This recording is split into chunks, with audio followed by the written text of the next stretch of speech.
Welcome back to Sleepy English Academy. Today, we'll be learning English through audio listening. So, get comfortable and close your eyes. In a valley cradled by whispering pines, nestled amongst meadows dotted with wildflowers, lay the quaint village of Willow Creek. Here, life flowed at the gentle pace of a babbling brook. One such resident was Ilara, a young woman with eyes the color of twilight and hair like spun moonlight. Ilara wasn't known for grand adventures or daring feats. Her magic, unlike the flashy spells of others, was subtle, woven into the very fabric of the village. Every evening, as the sun dipped below the horizon, painting the sky with hues of orange and lavender, Ilara would take a walk. She'd meander past cottages with smoke curling from chimneys, their windows glowing with warm lamplight. Children's laughter would drift through the air, chasing fireflies in the twilight. Ilara would pause by the babbling brook, its surface reflecting the first stars peeking through the darkening sky. With a wave of her hand, unseen by most, she'd coax dewdrops to gather on wildflowers, turning them into tiny lanterns, casting a soft, sleepy glow. She'd then stroll through the village orchard, her touch causing the leaves to rustle a lullaby, a gentle melody only the wind and the creatures of the night could hear. It spoke of cozy burrows, the warmth of loved ones, and the promise of sweet dreams. As she walked, worries that clung to villagers throughout the day would seem to loosen their grip, replaced by a quiet contentment. Finally, Ilara would reach the heart of the village, the old willow tree, its branches reaching out like protective arms. Here, she'd sit, her back against its ancient trunk, and with a soft hum, weave a final spell. The melody, carried on the evening breeze, would waft through every window, every crevice, reaching every corner of Willow Creek. It was a song of slumber, a gentle weaving of peace and tranquility. It spoke of adventures dreamt, not lived, of soaring through clouds on moonbeams and whispering secrets to fireflies. One by one, eyelids would grow heavy, worries dissolving like mist in the morning sun. Sleep, deep and restorative, would settle over the village. Ilara would watch, a tender smile gracing her lips, as the soft glow of the moon bathed Willow Creek in a silvery serenity. Then, with a content sigh, she too would finally close her eyes, the magic of restful sleep her gift to the village she so dearly loved. And so, the cycle continued, night after night. Ilara, the weaver of slumber, ensuring that in Willow Creek, beneath the watchful gaze of the stars, sleep always came as easily as a breath, a quiet magic cradled in the heart of a peaceful village. Close your eyes now, and let the magic of Ilara's lullaby wash over you. Feel the weight of the day melt away, replaced by the promise of a restful slumber. Drift off to dreams as soft and gentle as the dewdrops on wildflowers, carried on the whispering melody of the wind through the willows. Sweet dreams. Hi everyone, I'm Sonia. I'm making conversation audio to help you learn English. So please subscribe to my YouTube channel. I'm new on YouTube and I need your support for making more new videos. In a world painted with moonlight and stardust lived Lumi, a tiny firefly no bigger than a thimble. Unlike his firefly friends who flashed their lights in dazzling displays, Lumi's glow was a soft, calming blue. He wasn't interested in dazzling displays, but in weaving dreams. Lumi lived in a forgotten corner of the Whispering Woods, a place bathed in the gentle hum of crickets and the rustling of ancient leaves. Here, nestled amongst the roots of a giant oak, was Lumi's workshop, a collection of dewdrops, moonbeams, and the softest whispers of the wind. Every night, when the moon replaced the sun as the sky's lantern, Lumi would begin his work. He'd gather dewdrops, their pearlescent shimmer catching the moonlight. Then, using a strand of moonlight as his thread, he'd weave the dewdrops together, creating shimmering dream catchers. But these weren't ordinary dream catchers. They were filled with the collected whispers of the wind, stories of faraway lands, playful adventures, and fantastical creatures. As the last owl hooted its good night, Lumi, with his tiny blue light leading the way, would fly through the forest. He'd navigate by the scent of slumber, finding sleepy animals curled up in their nests, children tucked under warm blankets, and even the occasional grumpy troll dozing in a cave. With a gentle touch, Lumi would place a dream catcher near each sleeping creature. As the soft blue light bathed them, the whispers woven into the dewdrops would come alive, painting the canvas of their dreams with vibrant stories. a lonely bunny might dream of a meadow filled with playful companions, a grumpy troll of a delicious feast under a sunlit sky, and a child of soaring through the clouds on a magical bird. By the time the first rays of dawn painted the horizon, Lumi would be back in his workshop, content. He knew that with each dreamcatcher he'd sprinkled a little bit of magic, ensuring a night of peaceful sleep and a heart full of wonder upon waking. Close your eyes now, and let Lumi's dreamcatcher shimmer above you. Feel the soft blue light as it fills your dreams with whispers of wonder. Drift off to a sleep as serene as the whispering woods, and wake up feeling refreshed and ready for your own adventure. Sweet dreams. In the kingdom of Ethel, nestled between snow-capped mountains and rolling green hills, reigned King Matthias, a man whose heart was as warm as the hearth fires that crackled in his castle. Unlike the greedy kings of legend, Matthias wasn't consumed by gold or power. His true treasure was his people. Matthias wasn't born a prince. He was a blacksmith's son, strong and wise, who understood the calluses on a farmer's hand and the worries etched on a merchant's face. When a tyrannical king was overthrown, the people, with a thunderous roar, chose Matthias as their leader. He ruled with a gentle hand, always accessible. Every week, he held court not in a grand hall, but in the village square. Farmers came with concerns about droughts, mothers with worries about their children's education, and young men with dreams of becoming knights. Matthias listened to them all, his booming laughter and kind words a balm to their anxieties. His greatest strength was fairness. He abolished the heavy taxes that had burdened the poor, replacing them with a fair system based on what each citizen could afford. He created public schools, so every child, from a cobbler's apprentice to a noble's daughter, had the chance to learn. He fostered trade, ensuring prosperity spread throughout Ethel, not just the castle walls. But Matthias wasn't naive. When a neighboring kingdom, ruled by a power-hungry king named Darius, threatened war, Matthias knew he had to protect his people. He trained his army, not with cruelty, but with discipline and respect.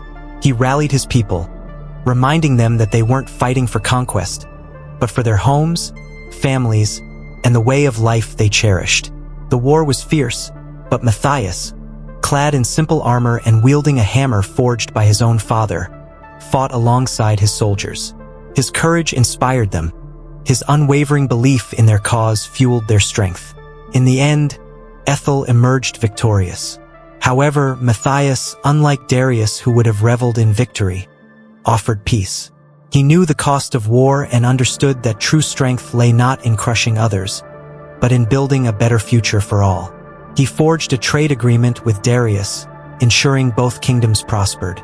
King Matthias reigned for many years, a beacon of kindness and justice. His legacy wasn't a mountain of gold or a vast empire, but a kingdom where people thrived, where laughter filled the streets, and where a blacksmith's son, chosen by the people, became a king loved by all.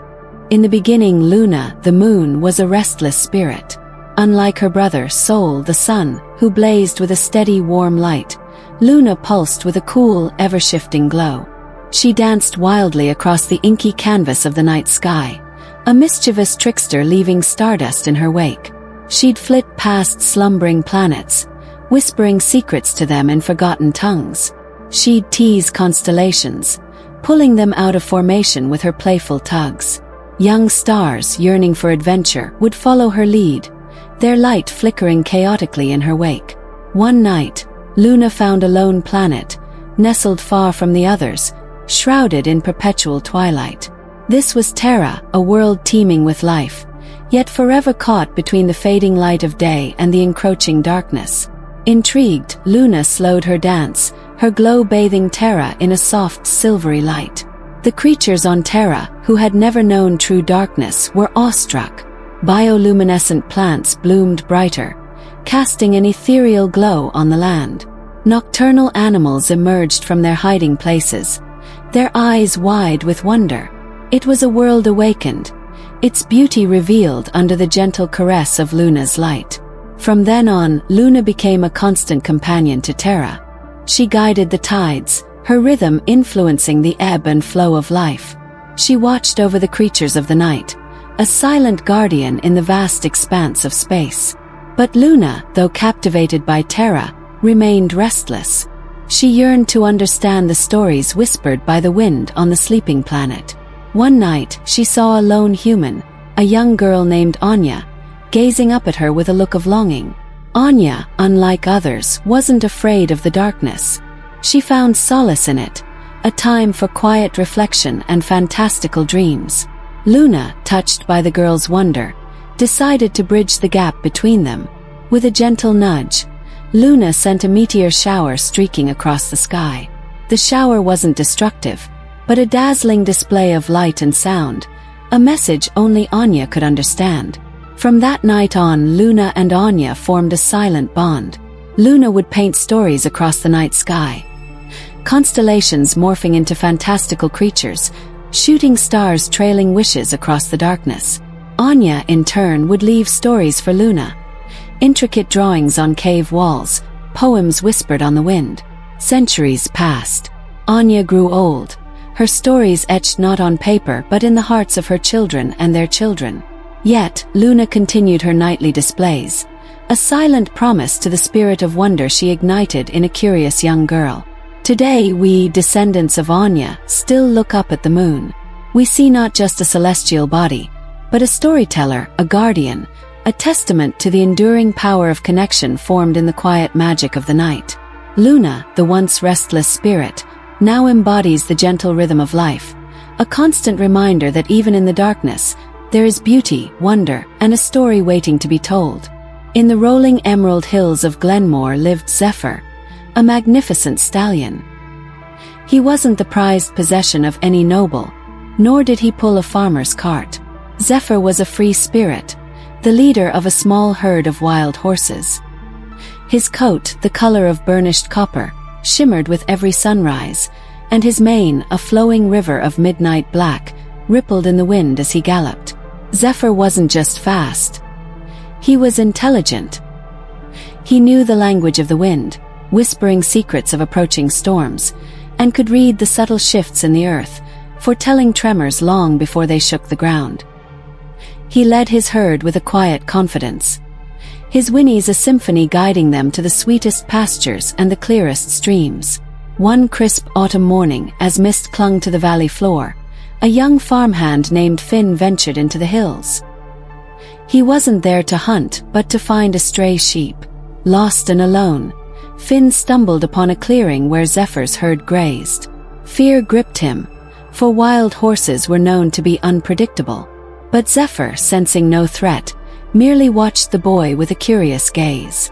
Finn, mesmerized by the stallion's beauty, forgot his fear. He knelt, offering a hesitant hand. To his surprise, Zephyr lowered his head, nuzzling Finn's palm with a soft wicker. A bond, unexpected and profound, was formed in that quiet clearing. From then on, Finn would visit the clearing every few days, leaving apples and carrots for the herd. Zephyr, in turn, would watch over Finn from afar, a silent guardian in the vastness of the hills. One harsh winter, a blizzard raged, blanketing Glenmore in white. Finn, worried for his livestock, ventured out, only to get caught in the storm. Lost and freezing, he collapsed on the snow-drifted path. As if sensing his plight, Zephyr appeared through the swirling snow. Nudging Finn with his powerful head, he coaxed the unconscious boy towards the shelter of a rocky outcrop. There, huddled beneath the stallion's warm body, Finn found refuge from the storm's fury. When the blizzard subsided, revealing a world painted in pristine white, search parties found Finn, safe and sound, nestled against Zephyr's side. News of the wild horse's bravery spread throughout Glenmore. Finn, forever grateful, never intruded on the herd's freedom. He understood that Zephyr belonged to the wild, yet their bond remained, a testament to the silent language shared between a boy and a horse. Years later, Finn, now a seasoned farmer, watched from his porch as Zephyr, his coat streaked with silver, led his herd across the familiar hills. Their connection, forged in a moment of vulnerability, had become a legend whispered on the wind, a reminder that even the wildest hearts can find kinship in the most unexpected places. In the bustling marketplace of Marigold, Nestled between vibrant stalls overflowing with spices and silks, lived a young boy named Kieran. Unlike the other children who chased pigeons and dreamed of pirate adventures, Kieran yearned for knowledge. He spent his days devouring weathered scrolls at the dusty old library, his pockets always lighter from buying the cheapest, most worn books. One scorching afternoon, while Kieran browsed a rickety stall selling odds and ends, a glint of gold caught his eye. Nestled amongst chipped teacups and tarnished trinkets lay a heavy, ornately carved locket. Curiosity piqued, Kieran picked it up. It was warm to the touch and engraved with a swirling family crest. He knew instantly it belonged to someone important. A tempting thought flickered in his mind. The locket could buy him a lifetime's worth of books, a feast fit for a king, anything he desired. But then he remembered his grandmother's words, etched in his memory like the calligraphy in his favorite scrolls: "Honesty is a treasure more valuable than any gold." His heart pounding, Kieran scanned the crowd. He spotted a distinguished woman, her face etched with worry, searching frantically. Rushing towards her, he held out the locket. "Excuse me, he stammered, "I believe this might be yours." The woman's eyes widened with relief. "Oh, thank goodness," she exclaimed, her voice trembling. "This belonged to my late husband. It's a priceless heirloom." She looked down at Kieran, her gaze softening. "You are an honest young man, Kieran." "Thank you." Kieran, surprised at her knowing his name, blushed. It turned out the woman was Lady Anya, a renowned scholar who frequented the same library. She had noticed Kieran's thirst for knowledge and often left him dusty tomes she deemed too precious for others. Touched by his honesty, Lady Anya offered Kieran a proposition. Instead of gold, he could have something far more valuable: access to her vast private library. Every afternoon, after his chores, he could spend hours poring over ancient texts and rare scrolls, the forgotten knowledge whispering their secrets to him. Kieran's heart soared. He eagerly accepted Lady Anya's offer, and their unlikely friendship blossomed. He learned not only from the books but also from Lady Anya's vast experience. He even discovered that honesty, like knowledge, was a treasure that opened doors he never knew existed. Years passed, and Kieran grew into a respected scholar, known for his integrity and wisdom. Though he never forgot the lure of the locket, he never regretted his choice. His honesty not only earned him a treasure trove of knowledge but also a lifelong friend and mentor, proving that the truest riches weren't always made of gold. Prince Erwin wasn't your typical prince. Unlike his brothers, who reveled in swordplay and courtly dances, Erwin preferred the company of books and tinkering with contraptions in the dusty corners of the castle.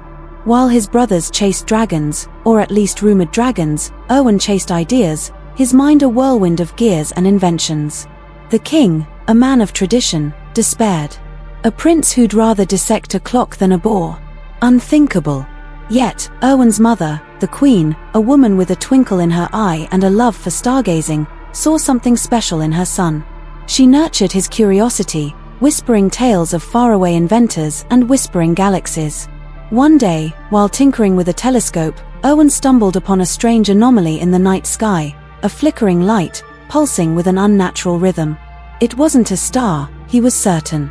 Intrigued, Erwin spent weeks studying the phenomenon, sketching its movements, and poring over ancient astronomical texts.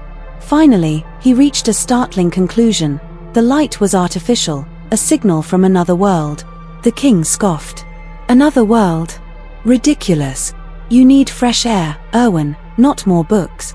But the queen, seeing the fire in her son's eyes, sparked a plan. "Perhaps," she suggested, "this is the adventure you've been yearning for." Erwin, his heart pounding, presented his findings and a proposed invention: a flying machine based on ancient texts and his own tinkering. The king, though skeptical, finally relented. If Erwin could build this contraption, he could chase his foolish dream.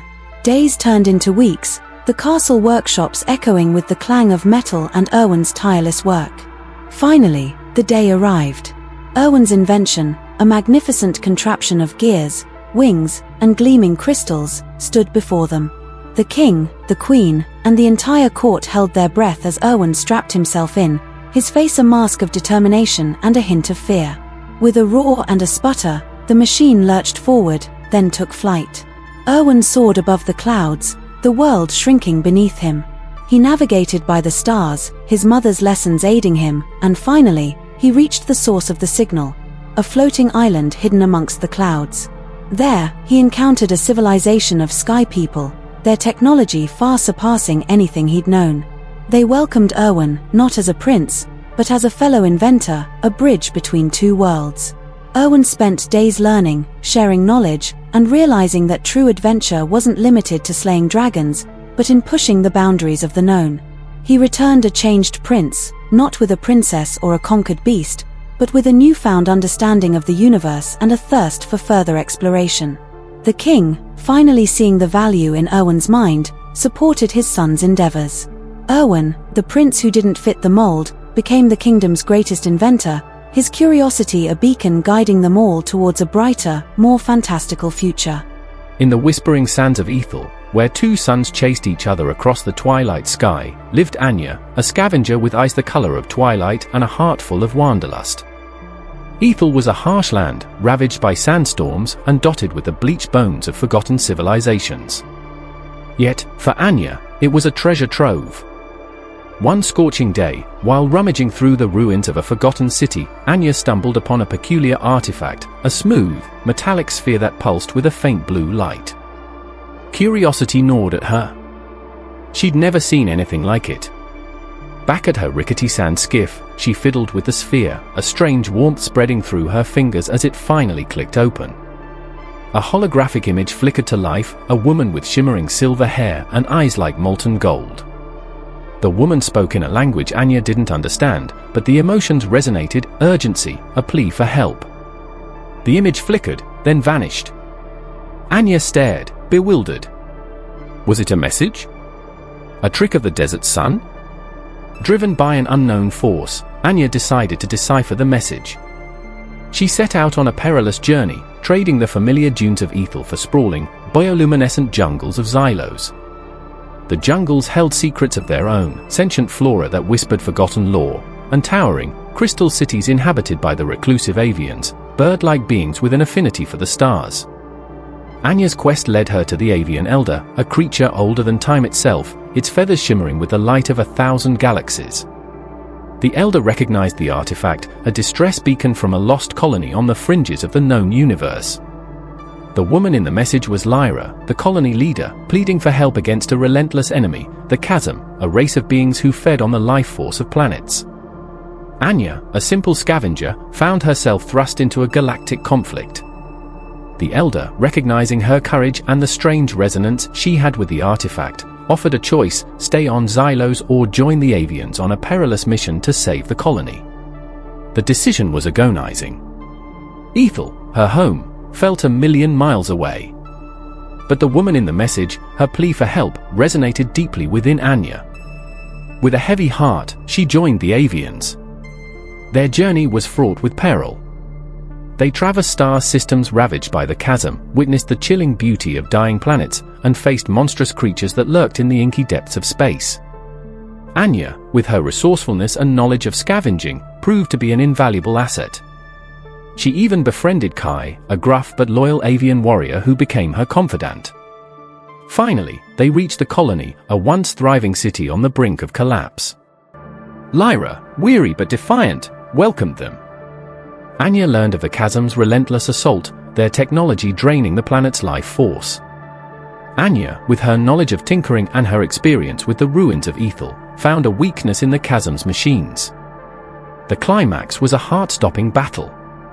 Anya, Kai, and the avians fought side by side against the chasm's relentless onslaught. Anya, using her makeshift weapon cobbled together from scavenged parts, managed to disable the chasm's central processor, crippling their attack.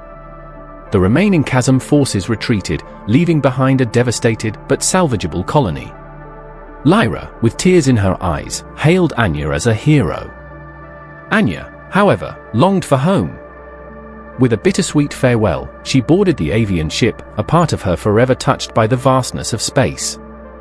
When she finally touched down on the familiar sands of Ethel, she was no longer just a scavenger. She was Anya of Ethel, a legend whispered on the wind, a testament to the courage that can bloom even in the harshest of landscapes. This is just the beginning of Anya's adventures.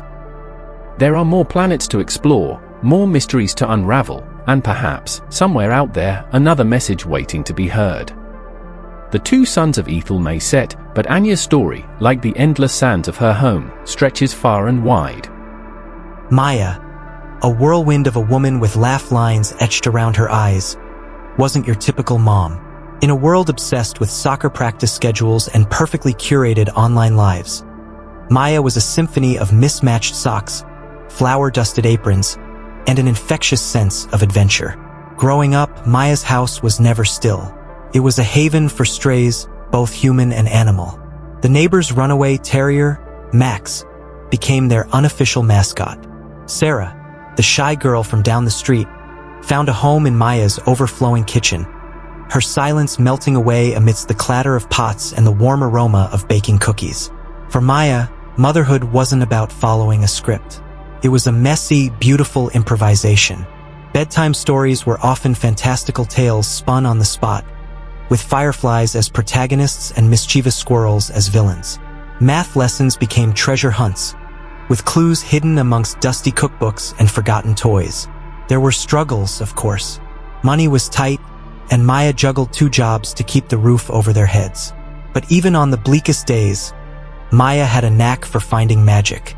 A rainy afternoon became an excuse for a blanket fort building competition. A power outage transformed into a candlelit adventure, whispering secrets under the glow of fireflies. As Maya's children, Daniel and Lily, grew older, they began to see the world through her kaleidoscope lens. The ordinary became extraordinary. A puddle after a storm became an ocean to be sailed, a pile of fallen leaves, a golden mountain to be conquered. One summer, Maya, on a whim, announced they were taking a road trip. Their beat-up minivan, affectionately nicknamed Bessie, became their chariot, their journey a tapestry woven from roadside diners, quirky museums, and breathtaking national parks. They sang along to off-key tunes, argued over the best gas station snacks, and slept under a canopy of stars, Maya regaling them with stories of constellations and shooting stars. Years later, when Daniel left for college and Lily embarked on her own path, a part of Maya ached. The house felt strangely quiet without the constant hum of activity. But Maya, ever the adapter, found new adventures. She volunteered at a local animal shelter, her heart overflowing as she walked lost dogs and cuddled abandoned kittens. She reconnected with old friends, their laughter echoing through the once bustling house once again. Maya never stopped being a mom. Even when her children were grown, she was their anchor, their cheerleader, their confidant. She celebrated their victories, big and small, and held their hand through the inevitable setbacks. She taught them the importance of kindness, the beauty of finding joy in the simplest things, and the courage to embrace the unexpected. Maya's story wasn't a perfectly curated Instagram post, but a messy, heartfelt masterpiece. It was a testament to the enduring power of a mother's love, a love that bloomed even in the cracks, a love that whispered, "You are braver than you believe, stronger than you seem, and loved more than you know." In the smog-choked megacity of Neo-Seoul, bathed in perpetual twilight, lived Jinsu, a lowly sanitation worker. Jin wasn't a hero by any stretch. He spent his days amidst towering skyscrapers, piloting a rickety garbage truck named Rusty, collecting the refuse of a society obsessed with consumption. Yet, fate had a peculiar way of finding the most unlikely heroes. One blustery evening, as Jin navigated the labyrinthine alleyways of District 13, the poorest sector of Neo-Seoul, a commotion jolted him from his routine. A deafening roar echoed through the narrow streets, followed by screams. He emerged to see a scene ripped from a nightmare. A colossal, serpentine machine, the latest monstrosity from the tyrannical tech giant, KNGLM, had breached the sewage system, its metallic tentacles spewing toxic fumes and snatching people from the streets. Panic gripped the district. People scattered like frightened roaches, the metallic monstrosity leaving a trail of destruction in its wake. Jin, however, felt a surge of unexpected courage. He couldn't just stand by. He slammed Rusty into reverse, weaving through the chaos. He spotted Hannah, a young girl from District 13, cornered by a tentacle. Without hesitation, Jin slammed on the brakes, narrowly avoiding the lashing appendage. Hannah scrambled into the dented metal belly of Rusty, fear etched on her face. Jin roared the engine to life, engaging in a desperate dance with the mechanical monstrosity. He used Rusty's bulk to shield fleeing civilians, navigating the maze of alleys with surprising agility. As he weaved through the metal jungle, Jin noticed a pattern in the machine's attacks. It relied on its central processing core, a glowing orb pulsating atop its metallic head. An audacious plan sparked in his mind. He steered Rusty towards a narrow underpass, a shortcut he knew from his garbage collection routes. The machine wouldn't fit. It roared in frustration, its tentacles lashing uselessly against the unyielding concrete. Jin, seizing the opportunity, used Rusty's rusty grappling hook, a relic from a bygone era, to snag a loose power cable dangling from a nearby building.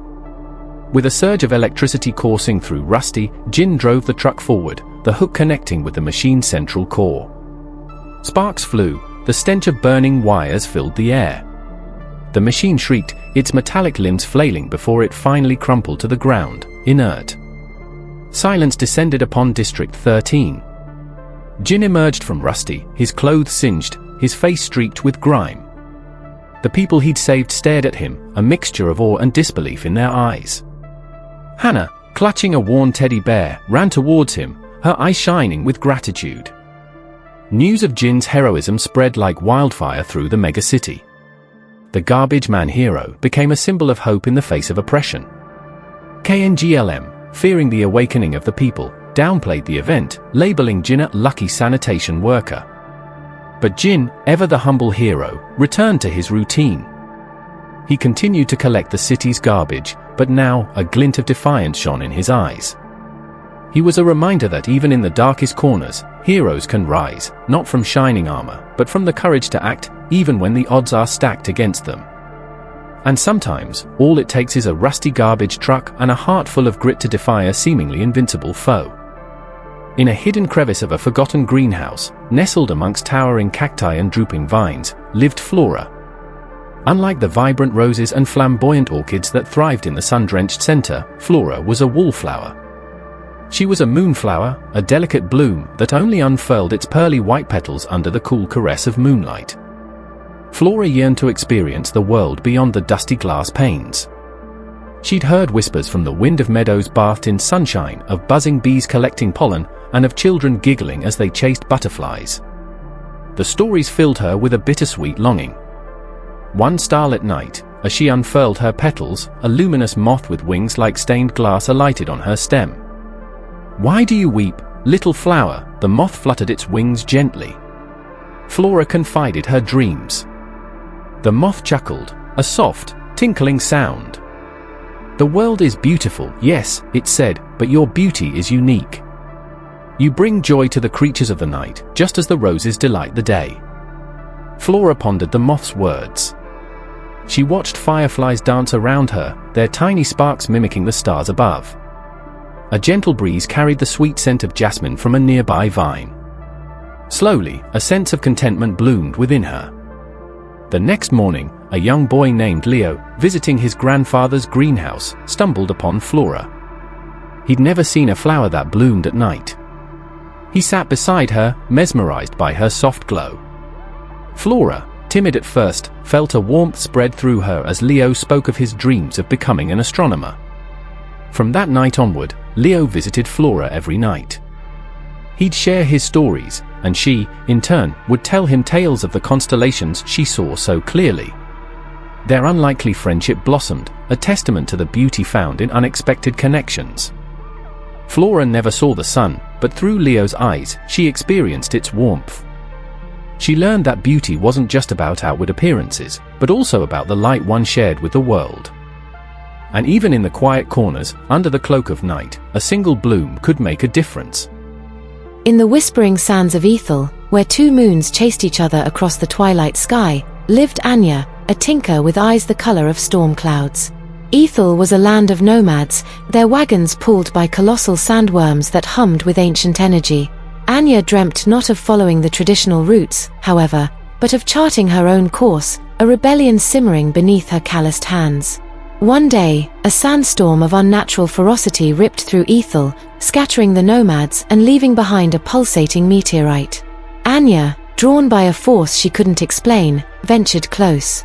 The meteorite pulsed with a soft blue light, and as she touched it, visions flooded her mind. A dying forest choked by a creeping darkness, a lone figure cloaked in obsidian, and a whispered plea for help. Fueled by the visions and a thirst for adventure, Anya defied tradition. She repaired a derelict sandworm she'd scavenged, naming it Zephyr, and set off towards the north, a direction rarely ventured due to the whispers of a cursed forest. Weeks turned into months as she traversed desolate plains, her only companions the whispering sands and the rhythmic hum of Zephyr. One evening, the once vibrant sky bled an ominous red. Anya stumbled upon the edge of the cursed forest, its skeletal trees reaching out like gnarled claws. As she ventured deeper, the air grew thick and oppressive, shadows clinging to her like a shroud. Strange whispers filled the air, taunting her with doubts. Yet, the visions from the meteorite spurred her onward. Deep within the heart of the forest, Anya found a clearing bathed in an unnatural twilight. A colossal tree, its bark cracked and weeping a black ichor, dominated the space. Coiled around its trunk like a serpent was the figure from her visions. It was a woman, her beauty marred by a chilling darkness that seeped from her skin. "You have come," rasped the woman, her voice strained. "I am Elara, guardian of this forest. This darkness, it consumes, it twists life. The meteorite, it chose you." Anya learned that the darkness was a creeping entity, the embodiment of forgotten fears. It had latched onto Elara, slowly consuming her and the forest with her. The meteorite, a fragment of a celestial prison that once held the entity, pulsed with Elara's fading life force, the key to banishing the darkness. A desperate plan took root. Elara would channel the remaining light within her to empower the meteorite, while Anya, using her tinkering skills, would channel the energy back to the prison fragment. It was a perilous dance, one wrong move risking unleashing the darkness upon the world. Days bled into nights as Anya tirelessly tinkered, sweat stinging her eyes. Elara's moans grew fainter, the darkness gnawing at her resolve. Just as Anya felt despair creeping in, a surge of power coursed through her tools. The meteorite pulsed brilliantly, bathing the clearing in an ethereal blue light. A shriek of unimaginable agony tore through the forest. The darkness writhed and pulsed, trying to break free, but the prison fragment held. With a final, ear-splitting boom, the darkness vanished, leaving behind a shimmering blue orb that pulsed faintly. Elara lay still, a peaceful smile gracing her pale lips. Anya collapsed, drained but triumphant. The forest, freed from the entity's grip, began to show signs of life. As sunlight streamed through the canopy for the first time in years, Anya knew this was just the beginning.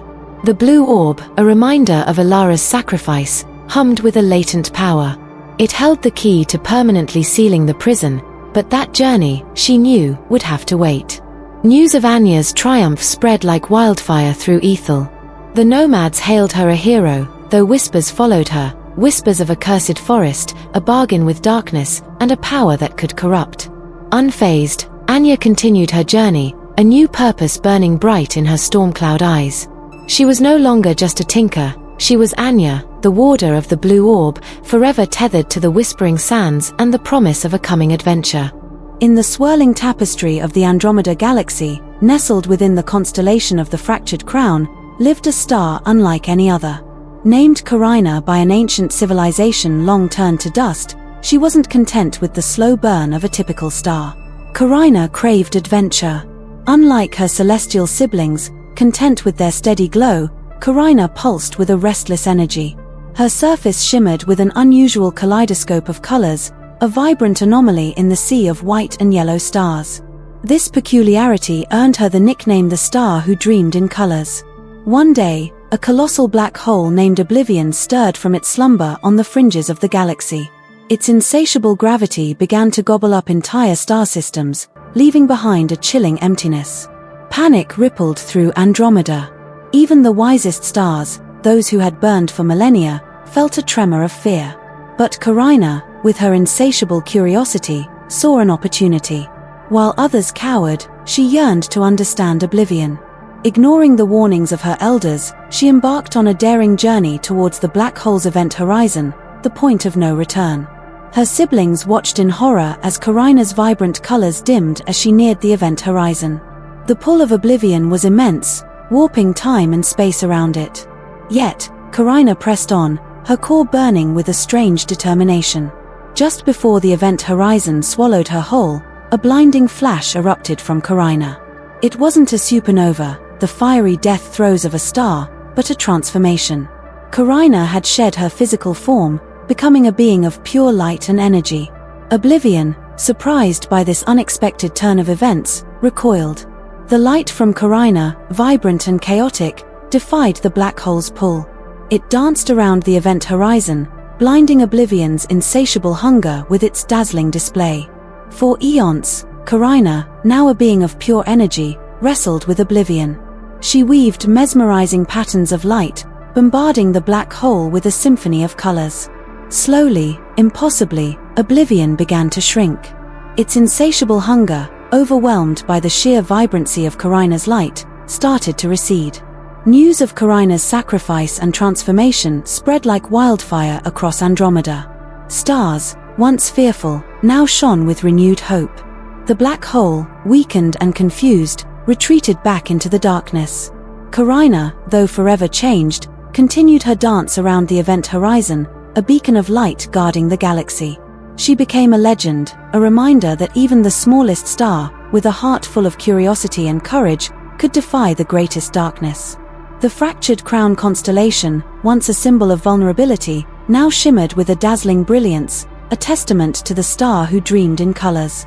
Once upon a time, in a cozy little town nestled between rolling hills, lived a firefly named Flick. Unlike his friends who blinked a soft yellow light, Flick's light sputtered and changed colors. Sometimes blue, sometimes green, sometimes a sparkly purple.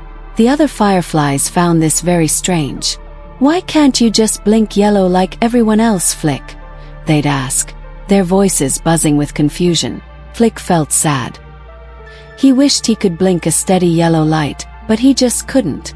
One night, feeling discouraged, Flick flew far away from the other fireflies and landed on a giant sunflower. He sighed, his little multicolored light dimming. Suddenly, a tiny voice squeaked, "Excuse me, but you're the most beautiful light I've ever seen." Flick blinked, surprised. Perched on a petal beside him was a small ladybug with red wings and black spots. "Really?" he asked, his light flickering a hopeful yellow. "Absolutely," chirped the ladybug. "It's like a tiny rainbow in the night. You're special, Flick." Flick had never felt so happy. He spent the rest of the night talking to the ladybug, who introduced herself as Luna. They talked about the stars, the moon, and the sweet smell of flowers. Flick realized that being different wasn't bad. It made him unique. The next night, Flick flew back to where the other fireflies gathered. He took a deep breath and started blinking. His light flickered, changing from blue to green to purple, then back to yellow. The other fireflies watched in silence. Then one firefly, the bravest one named Spark, blinked a bright green light. Another, a shy one named Ember, blinked a soft blue. Soon the whole group of fireflies was blinking in a dazzling display of colors, just like Flick. From that night on, the fireflies of that town were known for their colorful blinking. They learned that being different wasn't something to be ashamed of, but something to celebrate. And Flick, the firefly who dreamed in colors, became a shining example for them all. In the sun-dappled waters of Coral Cove lived Finny, a young clownfish with a boundless sense of adventure. Unlike his cautious parents, who preferred the safety of their anemone home, Finny yearned to explore the vibrant coral reefs beyond. One day, while his parents were busy catching plankton for lunch, Finny snuck out. He darted through swaying seaweed forests, past anemones that resembled giant, colorful flowers, and startled a grumpy grouper napping under a ledge. The reef teemed with life, everything from graceful seahorses to darting damselfish. Suddenly, a flash of silver caught Finny's eye. It was Shelley, the fastest fish in Coral Cove. She had a reputation for daring escapades and was known to venture out to the mysterious kelp forests at the edge of the reef. "Hey, slowpoke," Shelley called, her voice bubbly and bright. "Where are you headed?" Finny, starstruck, blurted out, I want to explore the kelp forests." Shelley raised an eyebrow. "Those are dangerous waters, little one. Lost your way, have you?" Finny puffed out his small chest. "No way. I'm Finny, and I'm not scared of anything." Shelley chuckled. "Suit yourself, then. Just keep up." With a flick of her tail, Shelley shot off towards the edge of the reef. Finny, determined not to be left behind, followed as fast as his little fins could carry him. The kelp forest was a world of towering brown stalks that swayed in the current. It felt spooky and unfamiliar. Suddenly, a giant net materialized above them. It was a poacher's trap. Shelley, with her lightning speed, managed to dart out of the way, but Finny, caught off guard, got tangled in the mesh. Panic surged through Finny. He struggled, his scales scraping against the rough netting. Tears welled up in his eyes. Just then, a flash of silver reappeared. Shelley, braver than ever, slammed her body against the net, creating a small tear. Finny squeezed through, his scales scraping raw. Together they swam back to Coral Cove, Finny exhausted and scared. Shelley, despite her usual bravado, looked shaken too. Back at the anemone, Finny's parents were frantic. Relief washed over them as they saw their son safe. Finny, snuggled in their embrace, recounted his adventure. "I was scared, Mommy," he confessed, his voice trembling. His mother nuzzled him gently. "We understand, Finny," she said. "But adventures are best enjoyed with a friend, and in familiar waters." Finny looked at Shelley, who winked at him. "Maybe exploring the shallows together wouldn't be so bad," he suggested. His parents smiled. From that day on, Finny continued to explore, but always with Shelley by his side, venturing out just a little further each time. He learned that bravery wasn't about being reckless, but about having courage and a loyal friend by your side. And so, Finny and Shelley became the most adventurous duo in Coral Cove. Their tales whispered amongst the swaying seaweed and the colorful coral castles. King Roderick the Steadfast wasn't known for grand pronouncements or sweeping gestures. He wasn't a warrior king, nor a flamboyant one. Roderick was a quiet man, content to spend his days poring over ledgers and maps, ensuring the smooth running of his kingdom, Ethelred. However, beneath Roderick's stoic exterior simmered a deep love for his people. He saw Ethelred not as a land to be ruled over, but a tapestry woven from the lives of its citizens. This philosophy was tested when a monstrous wyvern, scales the color of storm clouds and eyes like burning embers, descended upon the northern villages. News of the wyvern's rampage reached Roderick in the form of a frantic rider, his face etched with fear. The Council of Advisors, a collection of pompous nobles, urged a swift and brutal counterattack.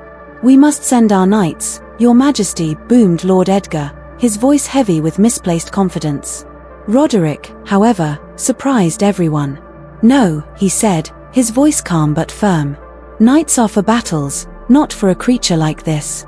We need someone who understands its nature, not just how to swing a sword." Thus began Roderick's most unconventional decision. He summoned Elara, a young woman from a remote village known for her uncanny ability to talk to animals. The court scoffed. Elara, with her simple brown cloak and calloused hands, seemed an unlikely savior. Roderick, however, saw something more. He saw intelligence and a deep connection with nature in Elara's eyes. He entrusted her with a single, seemingly mundane task, to learn everything she could about the wyvern. Elara ventured north, not with an army, but with a backpack full of dried plants and a heart full of curiosity. 4 days, she tracked the wyvern, learning its patterns, its cries, the frustration in its movements. Finally, she understood. The wyvern wasn't a mindless beast, but a creature driven from its mountainous home by a rockslide, its territory destroyed. It attacked not out of malice, but out of desperation. Elara returned to the castle, not with a battle plan, but with a story. She spoke of the displaced wyvern, its loneliness, and its yearning for a new home. The council scoffed, but Roderick listened, a flicker of understanding in his eyes. He didn't send knights. he sent scouts, along with Alara, to locate a suitable mountain range for the wyvern. When they found it, a place untouched and majestic, they lured the creature there with the scent of specially chosen plants, a silent invitation. The wyvern, sensing a haven, soared towards its new home, a silhouette against the dawn sky. News of Alara's success spread throughout Etheld. People began to see their king in a new light, not just a ruler, but a leader who valued wisdom over force, and who understood that true strength lay in understanding, not just conquest. King Roderick the Steadfast continued his reign, quietly and efficiently. But from then on, a hint of a smile played on his lips whenever he looked at Alara, the unlikely hero who taught him, and the kingdom, that the greatest victories sometimes come not from battle cries, but from listening to the whispers of the wild. In the bustling marketplace of Saffron Souk, nestled between a stall overflowing with ruby-red pomegranates and another piled high with glistening olives, lived a lonely lentil named Len. Unlike his plump and glossy brethren, destined for hearty stews, Len was small and misshapen, a runt amongst lentils. Shopkeepers scoffed at him, tossing him aside in their rush to fill sacks with his more impressive cousins. Len spent his days longing for a purpose, dreaming of a warm pot and the chance to nourish someone. One scorching afternoon, a whirlwind of activity descended upon the souk. A young apprentice chef named Zara, renowned for her creativity, was on a mission to find the most unusual ingredients for a grand cooking competition. Zara's eyes, bright with curiosity, landed on Len, nestled forgotten in a dusty corner. She picked him up, examining him with a thoughtful frown. "You little oddball," she murmured, a smile tugging at the corner of her lips. Len, for the first time in his life, felt a spark of hope. Zara purchased him, along with a handful of curious ingredients: plump figs, a sprig of fragrant rosemary, and a sprinkling of golden saffron. Back in the bustling kitchen, Zara worked her magic. She soaked Len in warm water, plumping him up until he was almost bursting. She simmered him gently with the figs, their sweetness infusing him with a delicate flavor. The rosemary added a touch of earthy elegance, and the saffron a hint of sunshine. Finally, Zara spooned Len onto a bed of fluffy couscous, drizzled with a fragrant olive oil sauce. The result was a dish unlike any other, a symphony of textures and flavors, the star being a single misshapen lentil, now bursting with character and taste. The competition was fierce, but Zara's creation, named the Humble Lentils Song, stole the show. The judges, accustomed to grand displays of meat and seafood, were captivated by the simplicity and unexpected delight of the dish. News of Len's triumph spread throughout Saffron Souk. Shopkeepers, once dismissive, now marveled at the little lentil.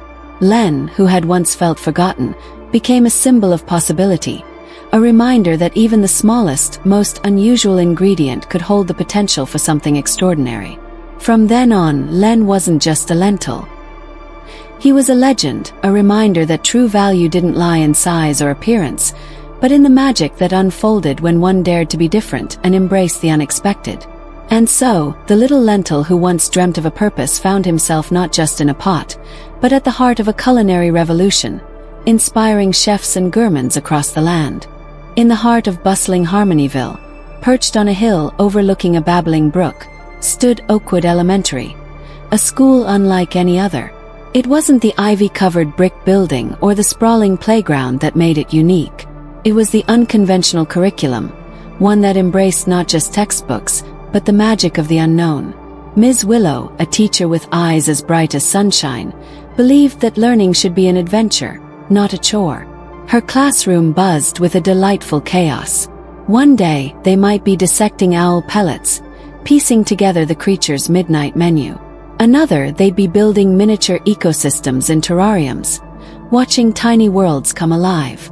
The students, a motley crew of dreamers and inventors, thrived in this environment. Maya, a budding paleontologist, spent her free time sketching dinosaur bones unearthed during a school field trip. Liam, a shy introvert, found his voice through the magic of stop-motion animation, creating fantastical stories with clay figures.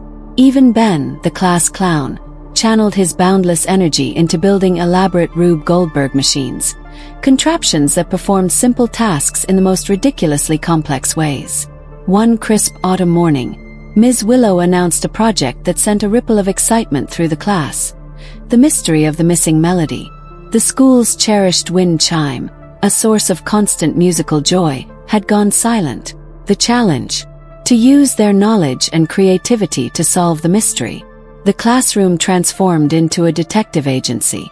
Maya, with her dinosaur expertise, examined the scene for footprints. Liam, ever observant, noticed a peculiar feather caught on a nearby window latch. Even Ben, his usual mischievous glint replaced by a determined focus, meticulously inspected the surrounding trees, looking for signs of the culprit. Their investigation led them on a whirlwind adventure. They followed a trail of feathers to the abandoned music room, where they discovered an empty birdcage. Consulting their field guides, Liam identified the missing resident, a rare blue jay known for its mimicry skills. The pieces clicked into place. The blue jay, mistaking the wind chime's melody for another bird's song, had taken it to its nest as a gift. Armed with this knowledge, the class devised a plan. Maya, inspired by her dino digs, crafted a replica wind chime using twigs and bottle caps. Liam used his animation skills to create a series of colorful posters featuring the missing wind chime, hoping to jog the blue jay's memory. Their efforts were a success. The blue jay, recognizing its mistake from the posters, returned the stolen wind chime. As the familiar melody filled the air once more, a wave of accomplishment washed over the class. They had not just solved a mystery. They had learned the power of collaboration, observation, and a little bit of creativity. News of their triumph spread beyond Oakwood Elementary. Parents, initially skeptical of Ms. Willow's unconventional methods, now saw the spark of curiosity and ingenuity it ignited in their children. Harmonyville, once a town known for its clockwork routines, began to embrace the unexpected. After all, as Ms. Willow always said, the greatest lessons are often learned outside the lines. Oakwood Elementary continued to be a beacon of learning, a testament to the fact that the most magical classroom is one where imagination soars, and the only limit is the boundless curiosity of a child's heart. In the emerald embrace of the Sundarbans, where the air hung thick with humidity and the calls of unseen creatures echoed through the mangrove forests, lived Darika, a tigress unlike any other. Unlike her kin, content with solitary hunts and territorial skirmishes, Darika craved knowledge. She spent her days not just stalking prey, but observing the intricate web of life that thrummed within the jungle. One scorching afternoon, as Darika stalked a herd of deer, she stumbled upon a sight that froze her in her tracks. A young human girl, no older than 10, lay unconscious amidst the tangled roots of a strangler figure. Fear, a primal instinct, urged Darika to retreat. Humans, with their noisy machines and insatiable hunger for the forest's bounty, were her natural enemies. But something held Darika back. The girl was frail, her small chest barely rising and falling. Curiosity tugged at Darika's heart. She nudged the girl with her paw, a tentative gesture. The girl stirred, her eyes fluttering open to reveal a startling blue, the color of a monsoon sky. Fear flickered in the girl's eyes, but seeing Darika's watchful gaze, it melted into something akin to awe. The girl, named Anya, spoke a language Darika didn't understand, but her gestures were clear. She was lost, separated from her village by the dense forest. Darika, with a newfound purpose, decided to help. Pushing aside her predatory instincts, she became Anya's unlikely protector. She guided her through hidden paths, away from dangers both natural and man-made. She shared the bounty of her hunts, leaving Anya succulent berries and plump fish. Days bled into weeks. Anya, with a remarkable adaptability, learned to navigate the jungle with Darika's guidance. She learned the language of the forest, the rustle of leaves signaling danger, the calls of birds marking safe passages. In turn, Anya, with her boundless curiosity, shared stories of her village, of their customs and fears. One moonlit night, as they rested under a canopy of stars, Anya pointed at the constellations, weaving tales of mythical hunters and celestial tigers. A spark ignited in Darika's eyes. Could there be more to her kind than just their predatory nature? Could they coexist with humans in harmony, as the stories suggested. Fueled by this newfound hope, Darika led Anya back to the edge of the village. The villagers, initially terrified at the sight of a tiger, were stunned by Anya's tale.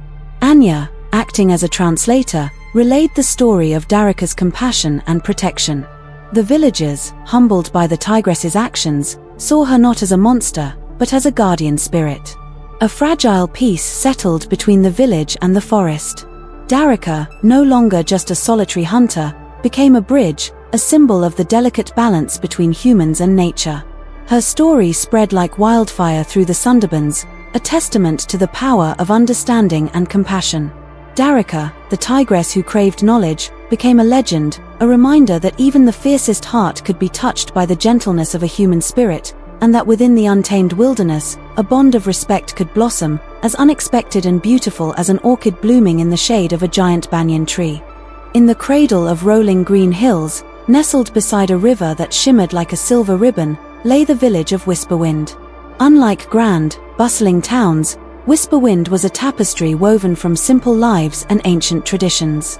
Here, time flowed at the gentle pace of the seasons, marked by the rhythmic clanging of the blacksmith's hammer and the soft murmur of stories shared around crackling fires.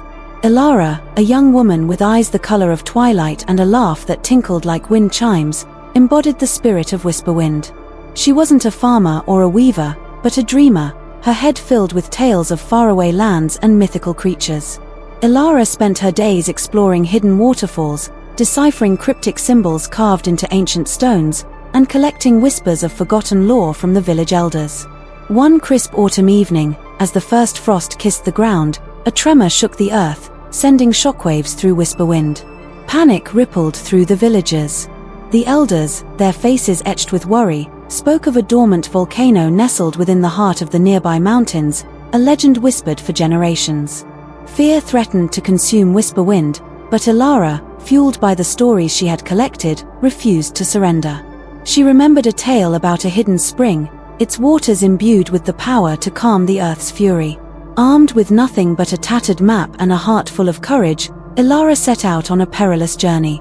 Her path led her through treacherous mountain passes and enchanted forests, where she outsmarted mischievous sprites and navigated treacherous paths veiled by swirling mist. Along the way, she encountered an unlikely companion, Finn, a gruff but resourceful hunter with a distrust for anything fantastical. Despite their contrasting personalities, Ilara and Finn formed a grudging alliance. Ilara's knowledge of the ancient lore guided them, while Finn's sharp eyes and hunting skills ensured their survival. They faced raging rivers, navigated treacherous cliffs, and outsmarted territorial griffins guarding the entrance to the hidden spring. Finally, after weeks of hardship, they reached a clearing bathed in an ethereal glow. In the center, a spring bubbled, its waters shimmering with an otherworldly light. Ilara, with trembling hands, filled a flask with the magical water. Their journey back to Whisperwind was fraught with danger, but fueled by determination, they persevered. As they reached the village, the earth began to tremble once more. The volcano, a fiery gash on the mountainside, threatened to erupt. Ilara, ignoring the pleas of the villagers to seek shelter, climbed the slopes, Finn by her side. Reaching the crater's rim, she poured the spring water onto the molten lava. A moment of tense silence followed, and then, a miracle. The earth stilled, the tremors subsided, and the fiery glow receded into the mountain's heart. News of Ilara's bravery and Finn's resilience spread like wildfire. The villagers, once afraid, now saw them as heroes, a testament to the power of courage, collaboration, and a little bit of village magic. Ilara continued to be a dreamer, but now her dreams were woven with a newfound responsibility. She became Whisperwind's protector, a bridge between the fantastical lore and the village's simple life.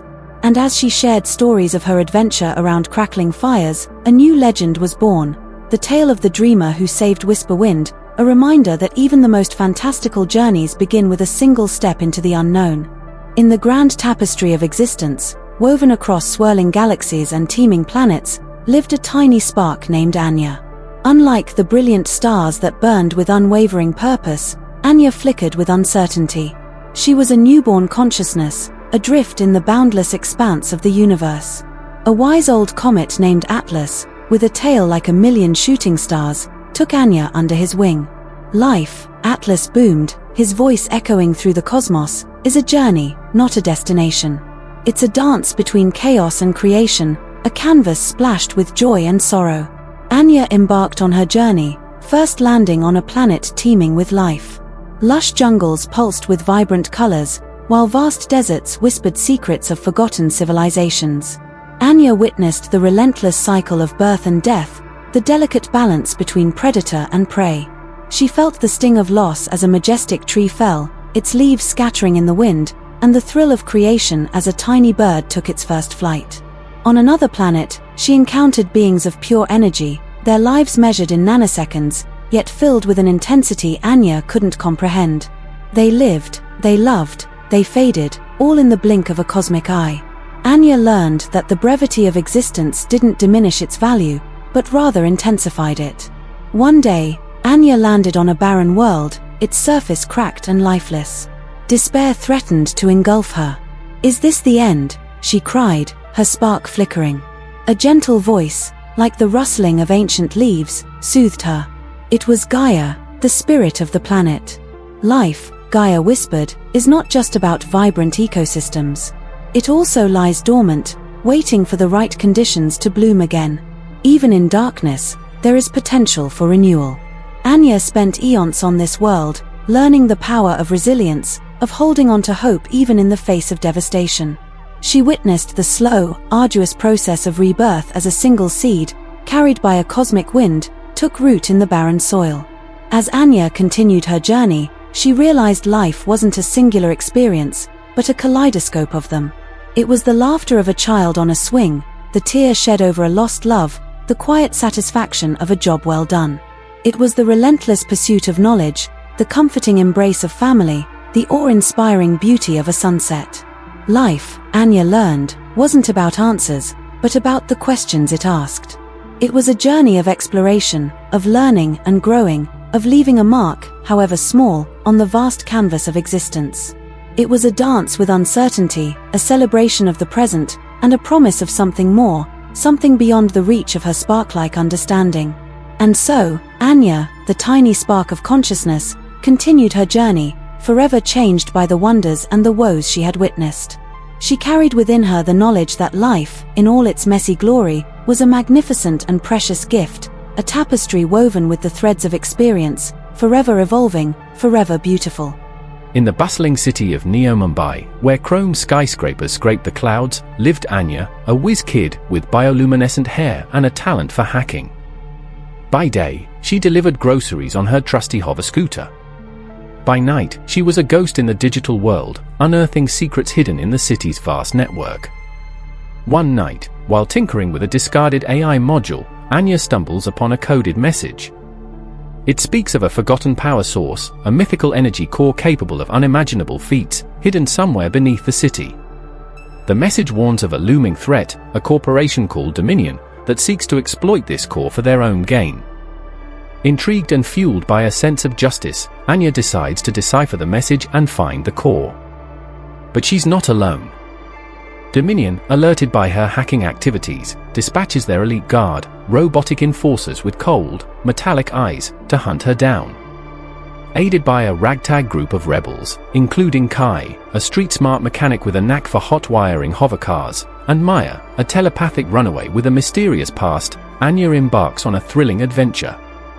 They race through neon-lit alleyways, decipher ancient puzzles, and battle Dominion's robotic forces. As they delve deeper, Anya uncovers a truth about her own past, a connection to the core's power that could tip the scales in their favor. But Dominion is relentless, and the fate of Mumbai hangs in the balance. Will Anya and her newfound friends master the core's power and save the city, or will Dominion plunge it into an age of unyielding control? The sea air carried the salty sting of tears as Thomas watched the rickety fishing boat disappear into the horizon. His father, a man weathered by the sun and the unforgiving sea, stood at the helm, a lone figure against the vast expanse of the Atlantic. Thomas, a scrawny 12-year-old with eyes the color of the summer sky, clutched a worn seashell in his hand, a silent promise etched in its smooth curves. Arthur O'Connell wasn't just a fisherman. He was the heart of their tiny coastal village, Kilmore.